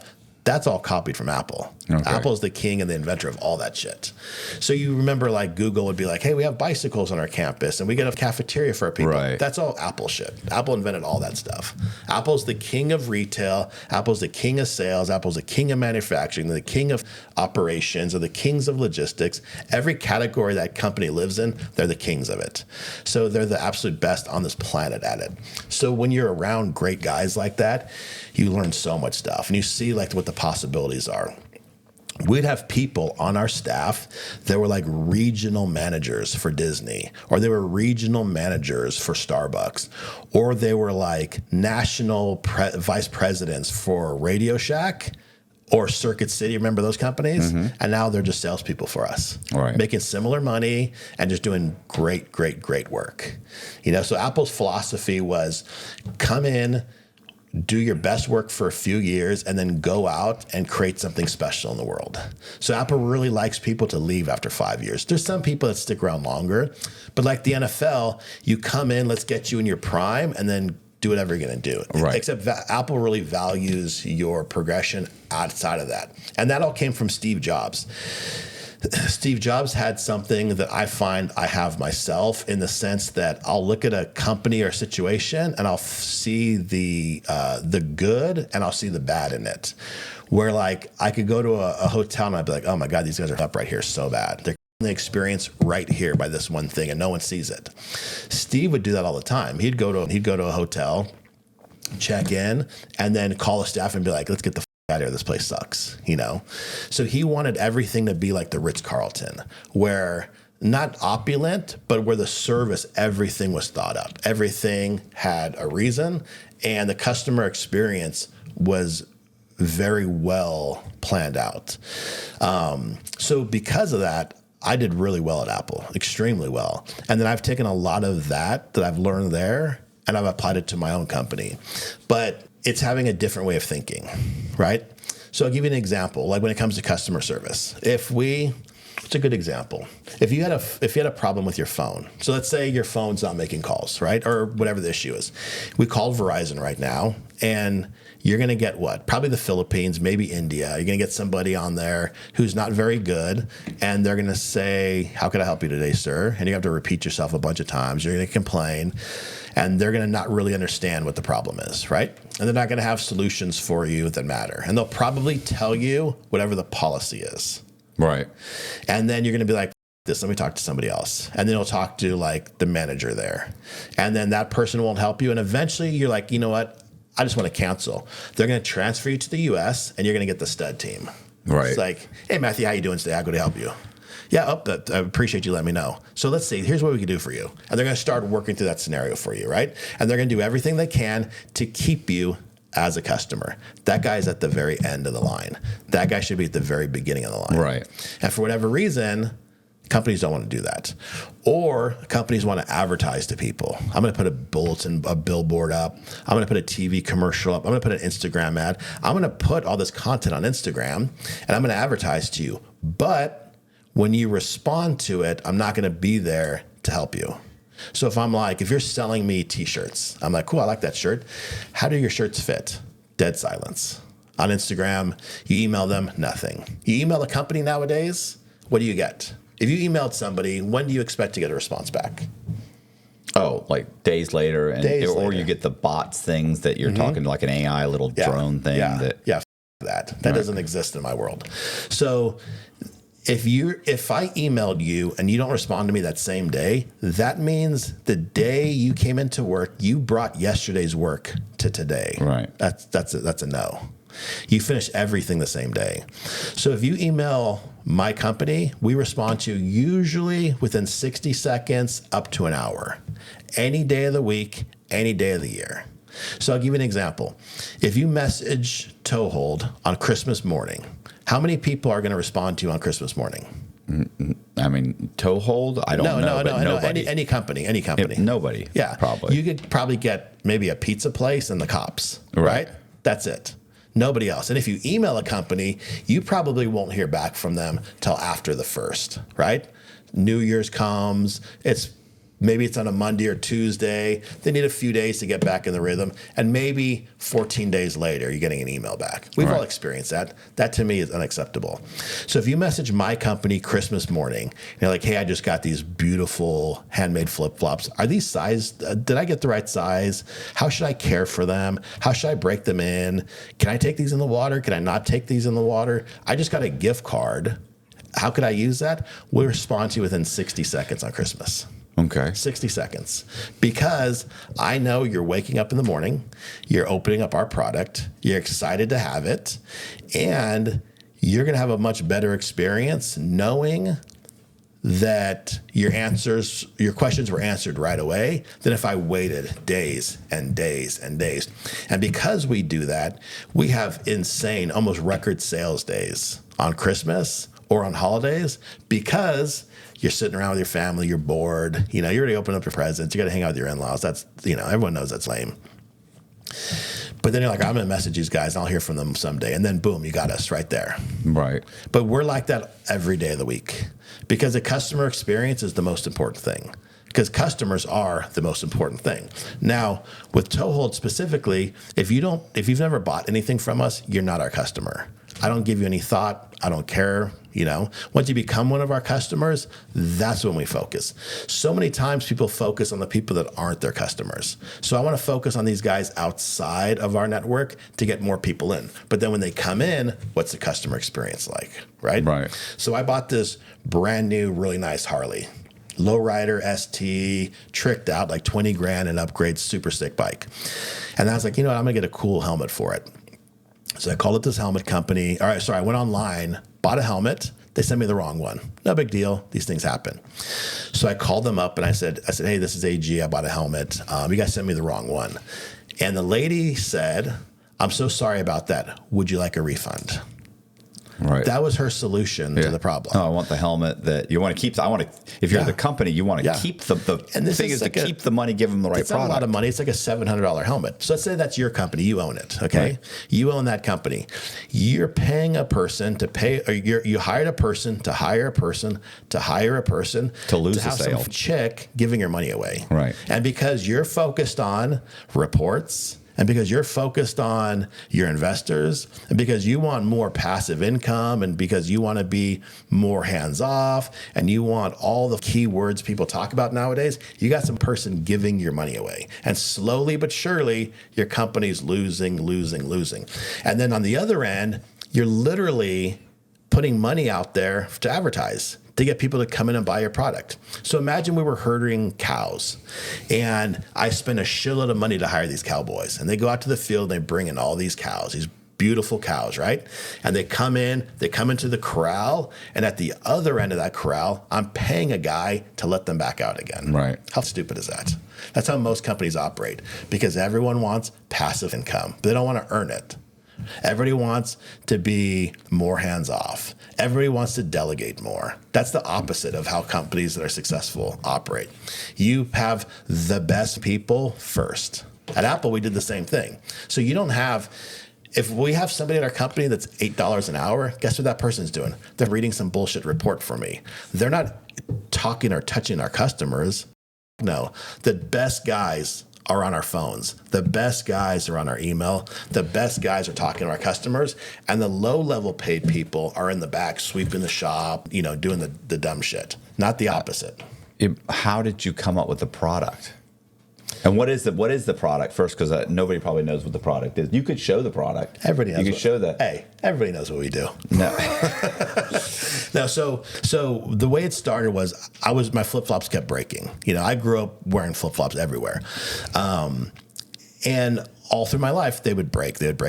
So I was on this hike. The thong pulled out. It broke. I was pissed. I had to walk back like 4 miles over like pine cones and pine leaves and like oak leaves, all the spikes on them and shit. And I was like, this is stupid. So then I was in the jungle in Okinawa when I was a military contractor. There was this leather worker guy there. He was like making bags and stuff. And I said, hey, I got this idea for a pair of flip flops. I don't know leather work. If I gave you my like drawings, can you help me make something? And our translator talked to him, and he's like, yeah. So we came up with a pair, and I was like, oh, these are cool. I want to tweak a couple things, but these will work. Wore them for a long time. Eventually, they wore out. And then I'd hit up guys in America, and I said, hey, dude, I seen you on YouTube. You do beautiful leather work. Can you make me a pair of flip-flops just like these ones I already had made? And they're like, dude, I don't know how to do it. Like, I can't figure out the tread. I can't figure out the bonding. I did that a bunch of times, and nobody can do it. So then I just decided one day, I want to try it myself, just for my own pair, not for a company. I thought you had to hike back up and find that guy. You know what? I actually sent one of my buddies back to the jungle that worked for the program to get a second pair. So I did get a second pair from him, but my buddy went to get them. But I knew they were going to wear out eventually. Yeah. Anything on your foot, anything on your car, the tires, that's just going to wear out eventually. Yeah. But at what point? Everything nowadays is made so cheap and so disposable, and it's made in China. It's made with bullshit materials, and we don't really promote like the toxic environmental stuff because that's not sexy. But you literally have like some petroleum product on your foot leaching that shit into your skin, So anyways, I started tinkering around in my garage on like how to make flip-flops. Zero leather experience background, zero anything like that, nothing. I mean, you just heard my background. No creative, no arts, no art classes. I didn't do anything like that. Never painted in my life. Nothing. So my buddy and I were talking before you got here, and we were both saying, oh, well, the leather, like, oh, he must have learned that in prison. Because in prison, they have tons of guys that do leather work. They do, yeah. Only in federal prison. Like, phenomenal. Like, stuff that you're like, this is insane how good some of these guys, of course, they've been doing it for 10, 20 years. Yeah. And that's all they do. And they're not worried about time. You know what I'm saying? So they can get super crafty. And it's funny you bring that up. One of my buddies, he's a Hell's Angel. He did like, I think 12 years in federal prison. And that's where he learned leather work. Oh, he's probably amazing. He's super good. Yeah, he's really good.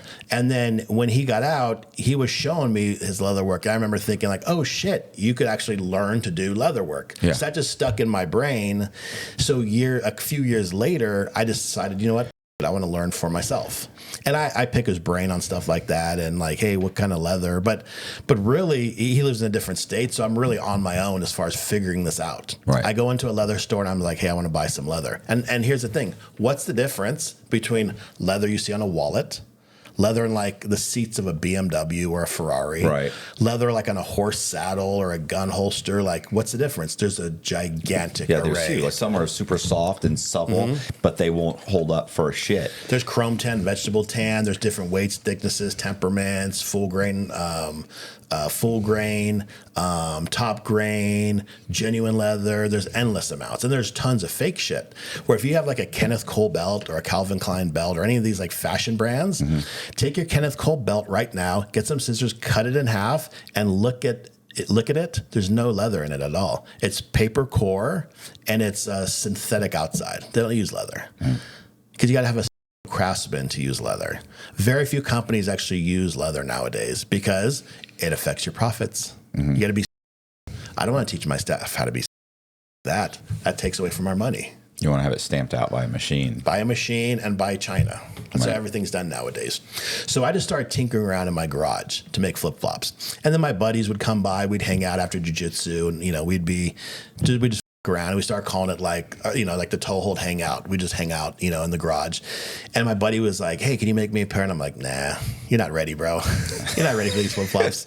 You can't handle this. And then a guy like from a gym down the way, he would ask, and I'd be like, who is that guy? Oh, that guy's cool. Maybe I'll make him a pair. And like the other guy, not that guy. That guy's a weirdo. And that's kind of like our philosophy is like, we'll sell some to some people, others we won't. And then people just were asking me so many times, like to make them flip-flops, that I had left my job and just decided to do it full time. And it was only the demand that we did it for. It wasn't like, oh, I got this idea. Here's what we're going to do. And here's how we're going to plan it. Here's the strategy. And it's like, all right, who? Yeah, tell him. All right, I'll do a pair for him. And it's even to this day, if someone messages us and they're a douchebag, nah, you go barefoot. You can't have our shit. Go wear shoes like a dork. So are they custom made like per order or? So everything is made to order, but we have two different avenues. So what does that mean? I don't know what that means. Made to order. So we don't make stuff and then sell it to you. Okay, so it's not in a box waiting. It's correct. Like, grab a 9.5 and exactly. Send it to them. Okay. Yeah. So what we do is you message me like, AG, I want to get a size 9, 10, 11, 12, whatever. And I'm thinking about doing something not on the website. I want to do something cool. So there's two ways to do it. You go to our website, and we have some of our popular stuff you could order. And the ones on the website are just a version of that. So let's say we stamped a samurai logo in there. Right. You're going to get something similar to that. It's not going to be exactly the same. Everyone's a little different. We try to like always make them. So if you owned 3 of the same pair, they're going to look a little different. Yeah. Or what you could do is you can message us directly. And you can say, AJ, I want to do something cool. I want to get like black elephant for my wife. She loves elephants. Like she likes black footwear. Like what can we do? And I'll say, well, what size is she? She's a 7. Let's do black elephant, black straps. I'll send you a link. You'll pay for it. We're done in like 30 seconds. And then that goes in the queue. And around 12 weeks later, they show up in the mail. You look at them, you're in awe at the quality. You've never seen elephant leather before. You've never seen hippo leather before. You've never seen some of the lizards we have, the sharks we have. The leather we have is brought in. So everything we do is made in America. But the exotics, we bring in the best exotics from around the planet. And they're all ethically sourced. So for example, these parks in Africa, let's say there's a big bull elephant, right? And that elephant is a breeding elephant. You would never that breeding elephant because that's what's maintaining the population. But at a certain point, that elephant will stop breeding. And what that elephant will do is he'll kill off all the younger males to protect his girls, even though he's not breeding them anymore. And then eventually, after years and years and years, he'll grow sick and he'll die. Well, what the parks will do is they'll say, hey, as soon as he's done breeding and he's no longer a viable breeding male. Now he's just a problem. Let's kill him. Right. And that way it will allow the other males to breed and it'll increase the population. And there's parts in Africa where elephants are extremely scarce. And there's parts in Africa where they're infested. There's just too many of them everywhere. And the parks have to them off because there's just too many. Just like you do a deer or bear. There's like no brown bear in California, but there's parts of Canada where they're infested. You got to kill them because there's too many. Mm-hmm. So what they do is they'll bring in a hunter. The hunter will pay, let's say $100,000, and he'll kill that elephant, and then the meat will go to the villagers. The hide will go to the government tannery. The bones will usually be sold to a museum, and the hunter will often just be left with some photos. Maybe he could get the trunk or something like that, for a mount at his house. But that whole ecosystem of money is what keeps these parks funded. If we polled the American people and we said, hey, do you want rhinos to die? Everybody who's not an asshole is going to say, no, I don't want them to die. How much money do you write to save the rhinos? Nothing. Right. Nobody writes any checks. We write huge checks all the time. Right. So everyone wants to solve the problem, but they don't want to solve it with their own money. So the way you solve the problem is you monetize these things, right? The reason deer and the American elk and all those populations are so strong today is because hunters spend billions and billions of dollars to manage that. Because who's going to go out there and what scientists are going to monitor the population? It costs a lot of money. Helicopters to monitor right?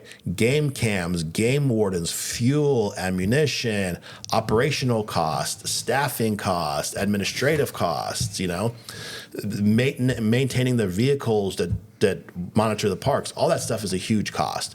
Well, Africa is fucked. So what happens in Africa is if these parks run out of money, those game wardens will poach the animals themselves. And then they'll make the money, and if funding comes back, they'll go back to protecting them. But that guy is going to feed his family, and he doesn't give a about that animal. Right. If he could feed his family by protecting it, he'll do it. If he could feed his family by it, he'll do it. Welcome to Africa. It's fucked over there.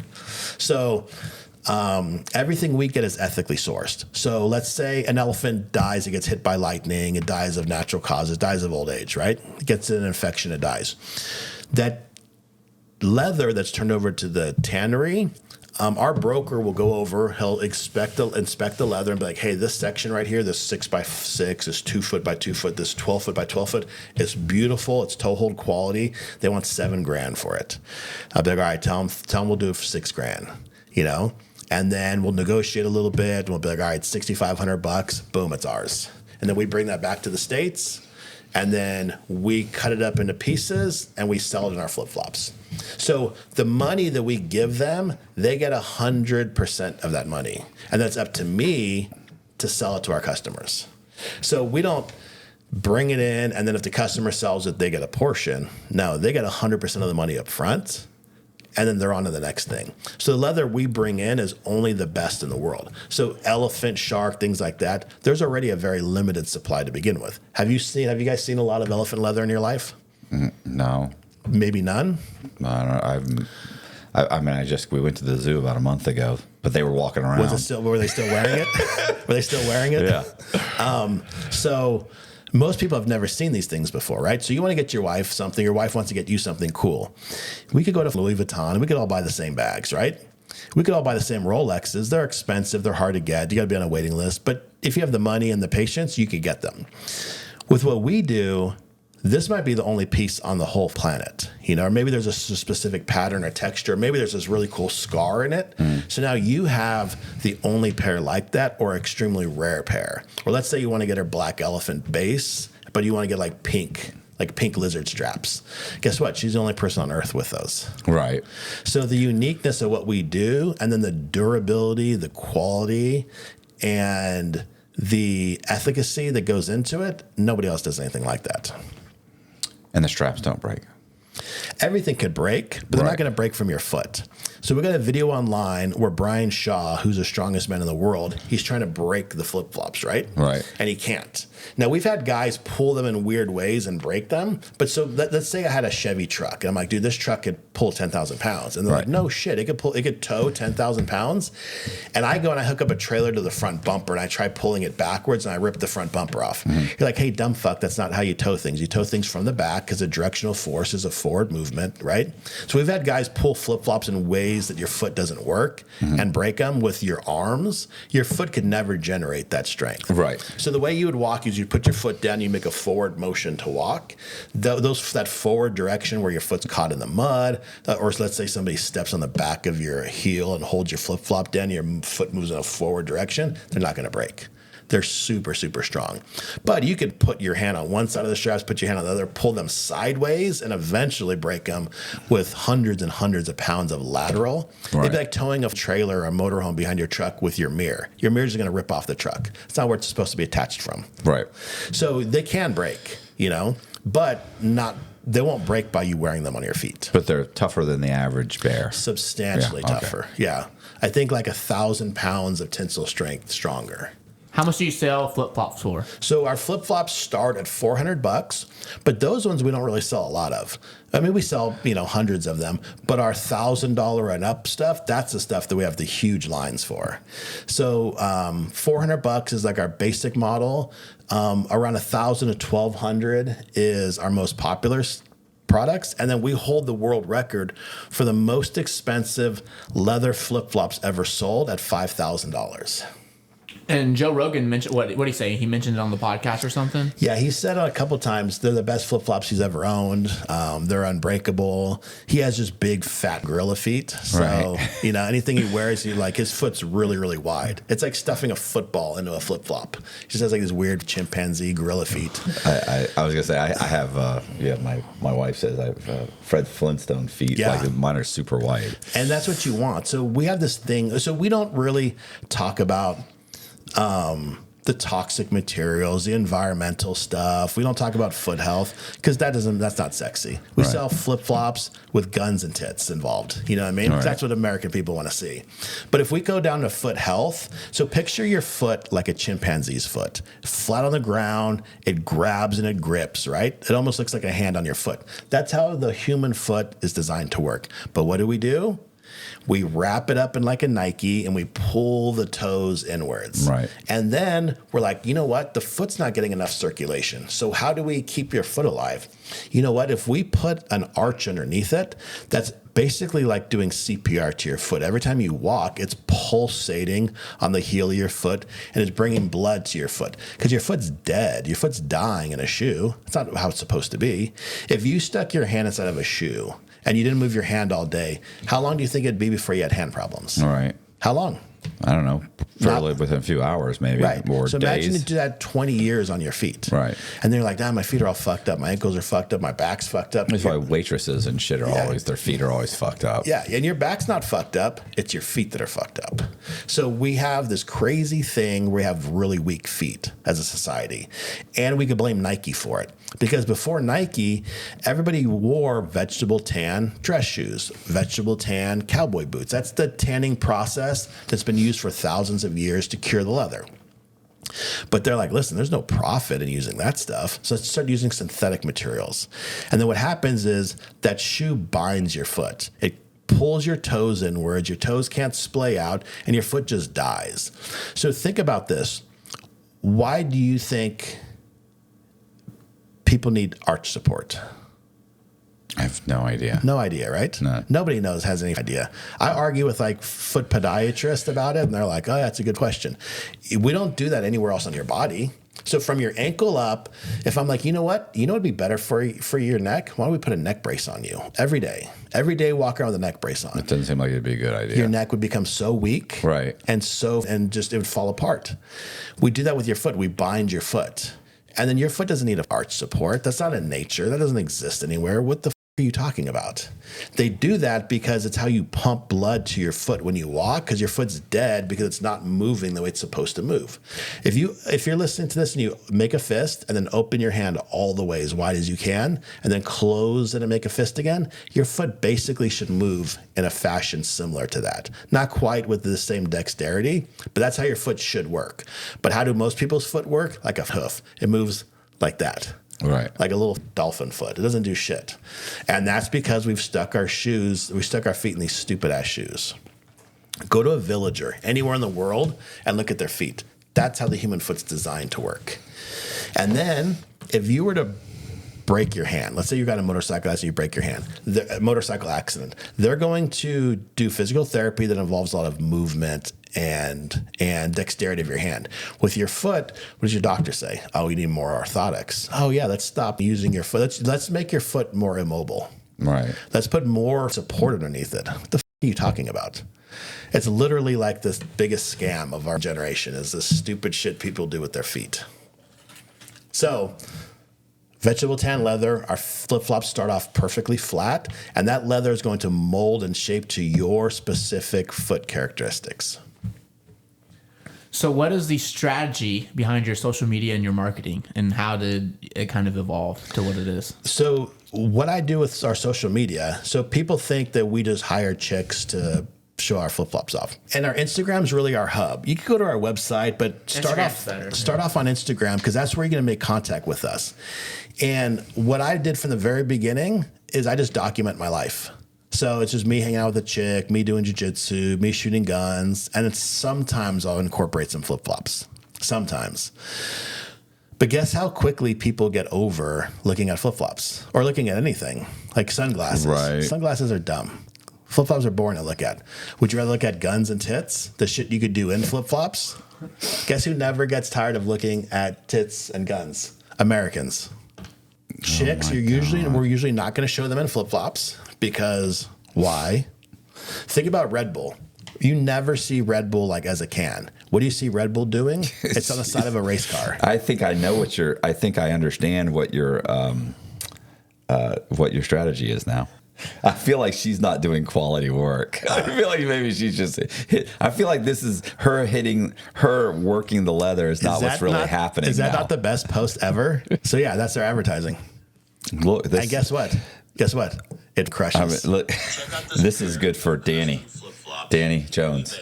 For Joe Rogan's comedy. Oh yeah, I forgot about those. If you'd like to get He's got Danny loves aliens. So that's what we do. Because if you post, I got buddies that own knife companies, great knives. But guess what? I get bored of looking at your knives, right? Right. I get bored of seeing how your knife is used. I think you should show the product differently, at least for us, anyways. Right. It's a lifestyle, and chicks dig flip flops. So if you want to wear shoes, you're not going to get any chicks. It's just not going to happen. When are you wearing shoes? Like, when are you wearing flip flops? Your best life is always in flip flops. When you're on a boat, you're in flip flops. When you're at the beach, you're in flip flops. When you're on vacation, when you're going to a nice restaurant, when you're hanging out with friends. 500,000 followers. Yeah. I was watching one of your pods, and your boy was talking about that Wes Watson kid. So he, growing up in San Diego, do you guys know anything about his past? Not really. I mean, I know that he went to prison and got out. He wasn't some like big hotshot Peckerwood dude. Right. You know what he went to prison as? He was a Rastafarian. No. Yeah. He's from our neighborhood. He's a Rastafarian dude. He's like a snowboarding Rastafarian. Look up his kid pictures. What's a I don't even know what Like the dreads of you know what I mean, like a smoking dreads and shit. He's not some tough Peckerwood dude. I don't understand what the everyone's talking about. Well, he went to prison and kind of parlayed his prison experience into, it's kind of like stolen, I guess they call it stolen valor. Yeah. Yeah. Where he, one, it was like he did 10 years. Well, you didn't do 10 years. And two, I was in this level 3 yard and this level 4, and you weren't in those yards, based on other YouTubers coming out with his prison record on where he went. Like, you weren't in this California prison in this one. You were actually in this Arizona minimum security or medium security prison. But he's come up, he's spun this whole thing, and I don't even have a problem. I don't have a problem with his message. I just have a problem with his delivery is so overwhelmingly obnoxious. I just can't imagine calling another man a bitch or telling him that because he doesn't have abs, he's not a man. Yeah. Or well, the thing is, the way that he talks to people online, you get smacked right in your face talking to another man that way. I mean, you didn't go to prison talking like this. You didn't behave. You didn't. He went to prison and was barely a white guy because came in as a Rastafarian with dreads. Right. It's been known that he's testified against other people. That tough guy attitude, you go back to prison, he's dead. The reason that he would do his videos the way you would see him, where he would do, like, if you notice his posts, he'd like work out at 3 a.m, all that type of shit, because a bunch of dudes from San Diego wanted to him up. He's a rat, dude. And that's why you think he went to Miami? Hey, listen, look at me. He's a rat. Right. So my boy was banging his wife the whole time. He was just beating up her asshole and stuff like that for the last few years, right? And she's just talking shit on him. She's calling him a pussy, and he can't get hard and all that sort of shit, right? But he'll go to the gym like 3 a.m, and then he'll post he's at the gym once he's gone. Or like he'll go to the park and do his tough guy video, and then he'll bounce and post when he's gone. He's doing all that elusive shit because dudes from San Diego want to him up. Miami, no one's going to Miami, you know what I mean? Right. But yeah, the dude's a lame dude. A total lame. And here's the thing. When you're a hardcore shot caller, where's your other guys at? Right. Where's your crew? Right? You don't have a crew because you're just lame, talking shit by yourself, telling dudes online. You know what I mean? It's like some weird dominatrix shit that he does. Yeah, I was going to say, it takes a special kind of person that has to hire someone to belittle them to get them to do what, honestly, you could watch a Jordan Peterson video and get the same and get better advice for. Yeah, he is making a ton of money, apparently. Yeah, I mean, I know drug dealers make a lot of money, too. It ain't going to last very long. Right. You know what I mean? So, and listen, I don't give a fuck what the guy does. He never burnt me. I wanted to fight the guy one time at Tyson Park. He didn't show up. He's a pussy. But from the neighborhood. So you knew him? Yeah, I know of him. He's a nobody. He's a nobody. He'd be like just a low-level dude from the neighborhood that's like, your cousins would buy from and shit. Right. Like a snowboarding Rastafarian. That's who Wes Watson is. He ain't some tough guy prison dude. He's a nobody. Hey, we're from the same town. He's a nobody. When you were in prison fighting and stuff, or in county jail fighting and stuff, were you ever worried about any of these things causing you to stay longer or extending your stay? No, not at all. Yeah, that stuff's all automatic. Okay. And then being a part of a car or like a gang or whatever you want to call it in prison, like what are the privileges? So you're not part of a gang. So being a part of the gang would be like if you're part of like the brand, which is you better be doing life to get something like that. You have to be super active, or you got to be like a Nazi lowrider, P9 Death Squad, like one of those hardcore prison Nazi gangs. Those are gangs. The car is just made up of just Peckerwood, just white dudes that are like dudes like me and you, just doing time, you know? And or they could be like biker guys. This is for people that don't know who to picture. So it's picture biker guys. Those are just Peckerwoods. Anyone white is a Peckerwood. And then if you're a skinhead, you're you're still a white guy, but you're like a neo-Nazi like gang member. And those dudes have all different politics. Right. You can't really manage them and they can't manage you. You know what I mean? If there's a riot, they're all required to be like front of the line guys. Like they have to be front of the line, like be first. They're a whole different thing. But let's say, for example, you're into drugs. Like you're going to get, if there's drugs coming to the facility, you have access to them. Access to better food, to like the gym equipment would be like water bags and shit we would work out with.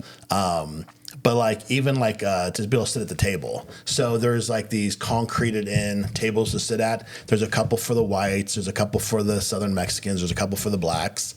Everybody else sits on the ground, or you go back to your cell to eat. You know, depending on the facility. Every facility is different. But this place we were at. So then when we were done at our table, we would get up, and then a dude who could sit down where I sat, he would take over, and then you kind of rotate people through there. So depending on where you are, as far as how active you are, and what you're willing to do. You know, you always get you'll get a lame like Wes Watson who comes in, who's tattooed, and he'll tell some new guy, be like, hey, dude, you want to put in work? Go fucking hit that guy. Shut the up, bitch. What are you talking about? You're not calling anybody shots. But here's the thing. As tough as you want to be, you still have to be able to back it up with your fists. Right. You still have to back it up with your fists or with a knife. Like if there's a no hands policy and it's a knife only yard, that's a thing too. There's some places where like if we have a beef, we can't fight. We have to stab each other. No hands policy. Aren't you happier now? I was, way happier now. I mean, my God. Yeah, it's way better to be on the outside and have a lot of money and a lot of bitches than to do that shit. But the thing is, when you go through that stuff, it's kind of like, I think it's kind of like the military, right? Where one of my buddies always says, referring to himself, he says, I was the only guy that was ever just in the military. I wasn't a special forces guy. I wasn't a crazy shooter. I wasn't a sniper. He's like, I was just a military guy. Right. He's like, every dude now, when they come out of the military, they're like, only the president can see my file. You know, all that dumb shit people say. Right. That's how dudes like that guy are in jail. But I was gonna say, like, it's like the military, like 70-80% of the military is the guys that are just changing tires. Yeah, they're just the guys behind the lines. Those guys changing tires want to be in the action, like they're willing to. Right. Like they're putting their, they're saying, hey, I'm signing up, I'm willing to go and kill. But sometimes they just get stuck. Yeah. Doing bullshit. Or well, just in let's face it, in general, those are the guys that make everything else work. Like those are the guys that make all the other guys shine because somebody has to cook the meals. And those dudes will be picking up the rifles if the guys drop. Right. You know, so you get a lot of that stuff. You get a lot of the after the fact tough guys that exists. You know. What do you think made you that way when you were younger? Just a product of your environment? Yeah, I mean, you only know what you know. Like one of my buddies is like, well, you knew the difference from right and wrong. I was like, I did. My right and wrong was so much different than your double parent, fucking, suburb right or wrong. Right. It was way different. You don't know what you don't know. What's that phrase they always say? So it was like, well, if I don't anybody, if I don't steal from anybody, I'm considered a good person. Right. Like that was our standard growing up. So just to punch someone in the face that's not a big deal. You know what I mean? Just beating people with violence or that's how you solved conflicts. It's the fish that doesn't realize it's surrounded by water. It's just, this is what it is. Right. Yeah. And it's also the other people watching you are looking for weakness. So like you have to respond in an overwhelming fashion for people to be like, all right, that guy's not to be messed with. All right. That's way better. Trust me. That's way better than being somebody that people want to with or get picked on.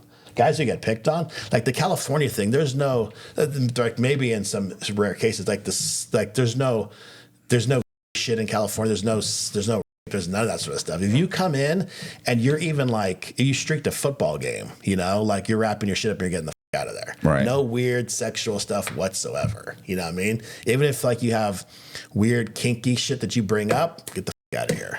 It's like just a men's world. That's it. And everyone's just looking for an excuse to, you know, to take somebody else out. But that's the only way it works. That's the only way it works.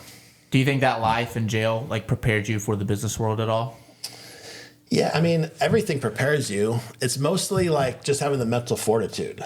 Like nothing that happens with my business is ever worse than jail, right? Or ever worse than getting shot at or someone trying to you or any of that sort of stuff, you know? So, and like I was saying earlier, a lot of guys grow up where that's their identity. To me, that's just something I did. Right. You know what I mean? Like if we go to a bar tonight and someone tries to get in a fight with us, I'll just be like, hey, let's go get a drink. Let's get the f out of here. Right. Like I'll walk away because I got millions of dollars to lose. I know better. And I know that dumb at the bar is the only thing that could bring me down. You know what I mean? Meaning like I feel him or I or something like that. So I don't even put myself in situations where I'm around anybody dumb anymore. Nobody. Right. Like my circle, you can't even, if you're like, hey, can I bring my friend with me? No, you can't. You can't bring your friend because your friend might not have the right energy. Well, I was going to say, it's that saying, you know, if you're the smartest guy in the room, you're in the wrong room. You know what I'm saying? So yeah. But I like it's being in prison. Like a lot of guys get out and it defines their entire life. It's like being the high school quarterback. Like you live your like you're what is it? Is it a Bundy? Not Ted Bundy. Al Bundy. You know what I'm saying? Like you're still living like you're the high school. You're the big shot high school quarterback. Yeah. You know what I'm saying? Like your whole life. Like to me, that's how I feel about prison. Like that's just something that happened. Like that's all of that kind of led up to where I am now. I'm always thinking in the future. And you asked what's a big thing that's changed. So one is recognizing it. So, you know, we have guys like the guy we just talked about with this motivational shit. That motivation to do something doesn't work, right? It gets you motivated for a little while and it doesn't work. What you need is to remove self-limiting beliefs, right? And what I did was I worked with this guy named Dom the Hypnotist. He has a big Instagram. He's a really, really smart guy. But what he does is, you ever worked with a hypnotist before? I hate to say this, but I actually have. So yeah, I only because I did what's called regression. Okay, so I don't know all the terms, and when you think of a hypnotist, you think of the dude on TV, fucking making this person act like a chicken. Yeah, no. I don't know what the that is, all right, but that's different. So what it is, the best way to describe it is, it's a therapy session while you're meditating. So you're really deep in thought. You're really like internally focused. And what I had realized, what he had helped me realize was that because I seen so many people get and stuff growing up, that I never really planned for the future because we could die tomorrow, the next day. You know, I just planned a few days at a time. Right. I would never long-term anything. And I never knew that I didn't do that. So working with him, I identified the fact that I had a self-limiting belief around people just dying all the time. And like, why plan for 20 years in the future? Because you're probably not going to be here. Yeah. So after working with him, I had just a huge clarity. And now everything I do is towards motivation, where a lot of times a guy will work a job because he doesn't want to be homeless, or he doesn't want his phone to go off, or he doesn't want to get kicked out, or he doesn't want his car to get repoed. Where you want to work a job because you want to be the best at that job, or you want to use that to pivot into the next career, or like everything's always focused on the forward versus the back. So think of that away from motivation as like a tiger chasing you. You start running from the tiger and eventually get away from it, and you start walking again. And that tiger starts to creep up on you, and you see it, and you start to run again. Right. But if your goal isn't to get away from the tiger, your goal is to make it to the top of that mountain, you're automatically going to get away from that tiger because you're focused towards that mountain. And with that tiger behind you, you're always moving forward. Right. You know, you never stop to walk. So that was one of the biggest things for me that totally changed my mindset. It made me start planning for the future. And once I started planning for the future, our company's success skyrocketed. Like to the level, I always pictured it'd be a successful company, but I never knew it'd be this successful. You know, like you dream like one day, and I'll use another mountain analogy because there's no mountains here. So like, let's say we're way away from a mountain, right? And you're like, I want to go to the top of that mountain, but you're so far away from it, you can't really see the mountain. It's just kind of hazy in the distance. Once you get closer to that mountain, you could be like, oh shit, I actually see a path to the top. You know, I could go up that ridge line.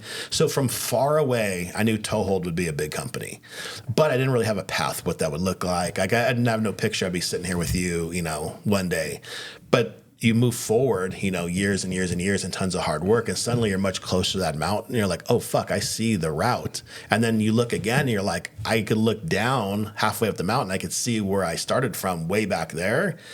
And I knew I'd make it to this mountain one day, but I had no idea this is what the mountain looked like. And then you just keep finding your path up the mountain.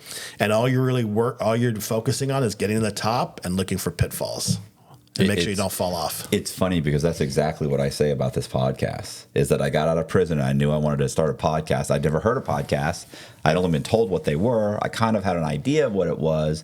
Didn't really know what it was going to be ultimately, but I knew that every day I had to work a little bit toward that goal. And the closer I got, the more clear it became. You know what I'm saying? And ultimately, what it is right now is not what I had originally envisioned. It is a podcast, but it's not the podcast I envisioned. You know, it changed along. It's still a podcast, but it just changed along that journey. And so sometimes you hit a brick wall and you go, wow, that's not going to work. So you go to a different path. You go, that's not going to work. But every day, if you just move a little bit towards it, like I can't get there today, but I can get a little bit close. It's kind of like the alcoholic thing. I can't say I'll never drink again. You know, like alcoholics, like I can't say I'll never drink again, but I'm not going to drink today. Like that's all you can do. And eventually you look back on your life, you're like, fuck, I've been sober for 40 years. Right. And with business, there's multiple good ideas with business. So if you're like, what's a good business move? What's our next move? So if you're planning on doing a business, the tricky part is there's so many good choices. But what you have to figure out is which one can you chain multiple good ideas together. Like in jiu-jitsu, like a move in jiu-jitsu would be like, oh, that's a great move to go to, but can you chain multiple moves together to get to the finish you want to get to? And that's what I feel like you got to do in business. You got to really be dumb to f things up. And the other part too is we talked earlier about our product, right? Having a good product to me is the price of admission. You know, a lot of people will talk, well, it's the best in the world and it's the best quality. I was like, yeah, that doesn't matter. You're not going to be successful by just doing that. You have to do the above and beyond. So having just a best product is just the price of admission. Now you're on the field, right? So now that you're on the field, what do you do that stands out? What do you do that's better? What do you do that's better than everybody else? Like in the NFL, like just having muscles doesn't matter. Just being fast doesn't matter. You have to have substantially tangible things that are better to be successful. You know, and those things are accessibility to customers, a high level of customer focus, a high level of ambiguity, being able to change things on the fly. And for us, it's never taking outside money because I never have to answer to anybody for anything. I just do whatever the I want, whenever I want. The only people we answer to is our customers, and that's it. If you want to get a hold of us, we have a website, but the website, you can send me an email, you know, but the best way to interact in real time where we can have a back and forth conversation, Instagram. Shoot me a DM on Instagram and just say, hey, I heard you on the podcast. We'll respond right away, and then ask any questions you want. We'll respond in real time. I'll send you voice messages. I can even send you videos back and forth. Email is like, it's hard to send videos. It's hard to send, you know, pictures. You can send like a photo, maybe 2 photos.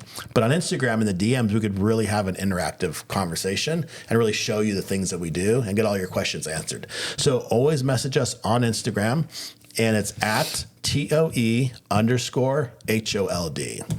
So I brought you something. Okay. Okay. That's a handmade shark wallet, bifold, hand-stitched, ethically sourced. Nice. There's only a handful of those in the world. I gotta get it out. Hold on. Oh my gosh. Nice. What is it? It's shark. Shark? Yeah, so we make two different styles. We make a bifold like that one, full size, hold cash. We also make a minimalist wallet also, only a card holder. So I gambled and brought you that one. If you're more of a card holder guy, we could send you the little one too. I'm going to send you guys some flip-flops also. Okay, nice. My wife, by the way, I almost mentioned that. I almost mentioned the flip-flop thing because when my wife was looking through everything and you had said, hey, I'll send you guys some flip-flops. She was like, Yeah. She looked at me immediately like, and I was like, just calm down. Like, Yeah.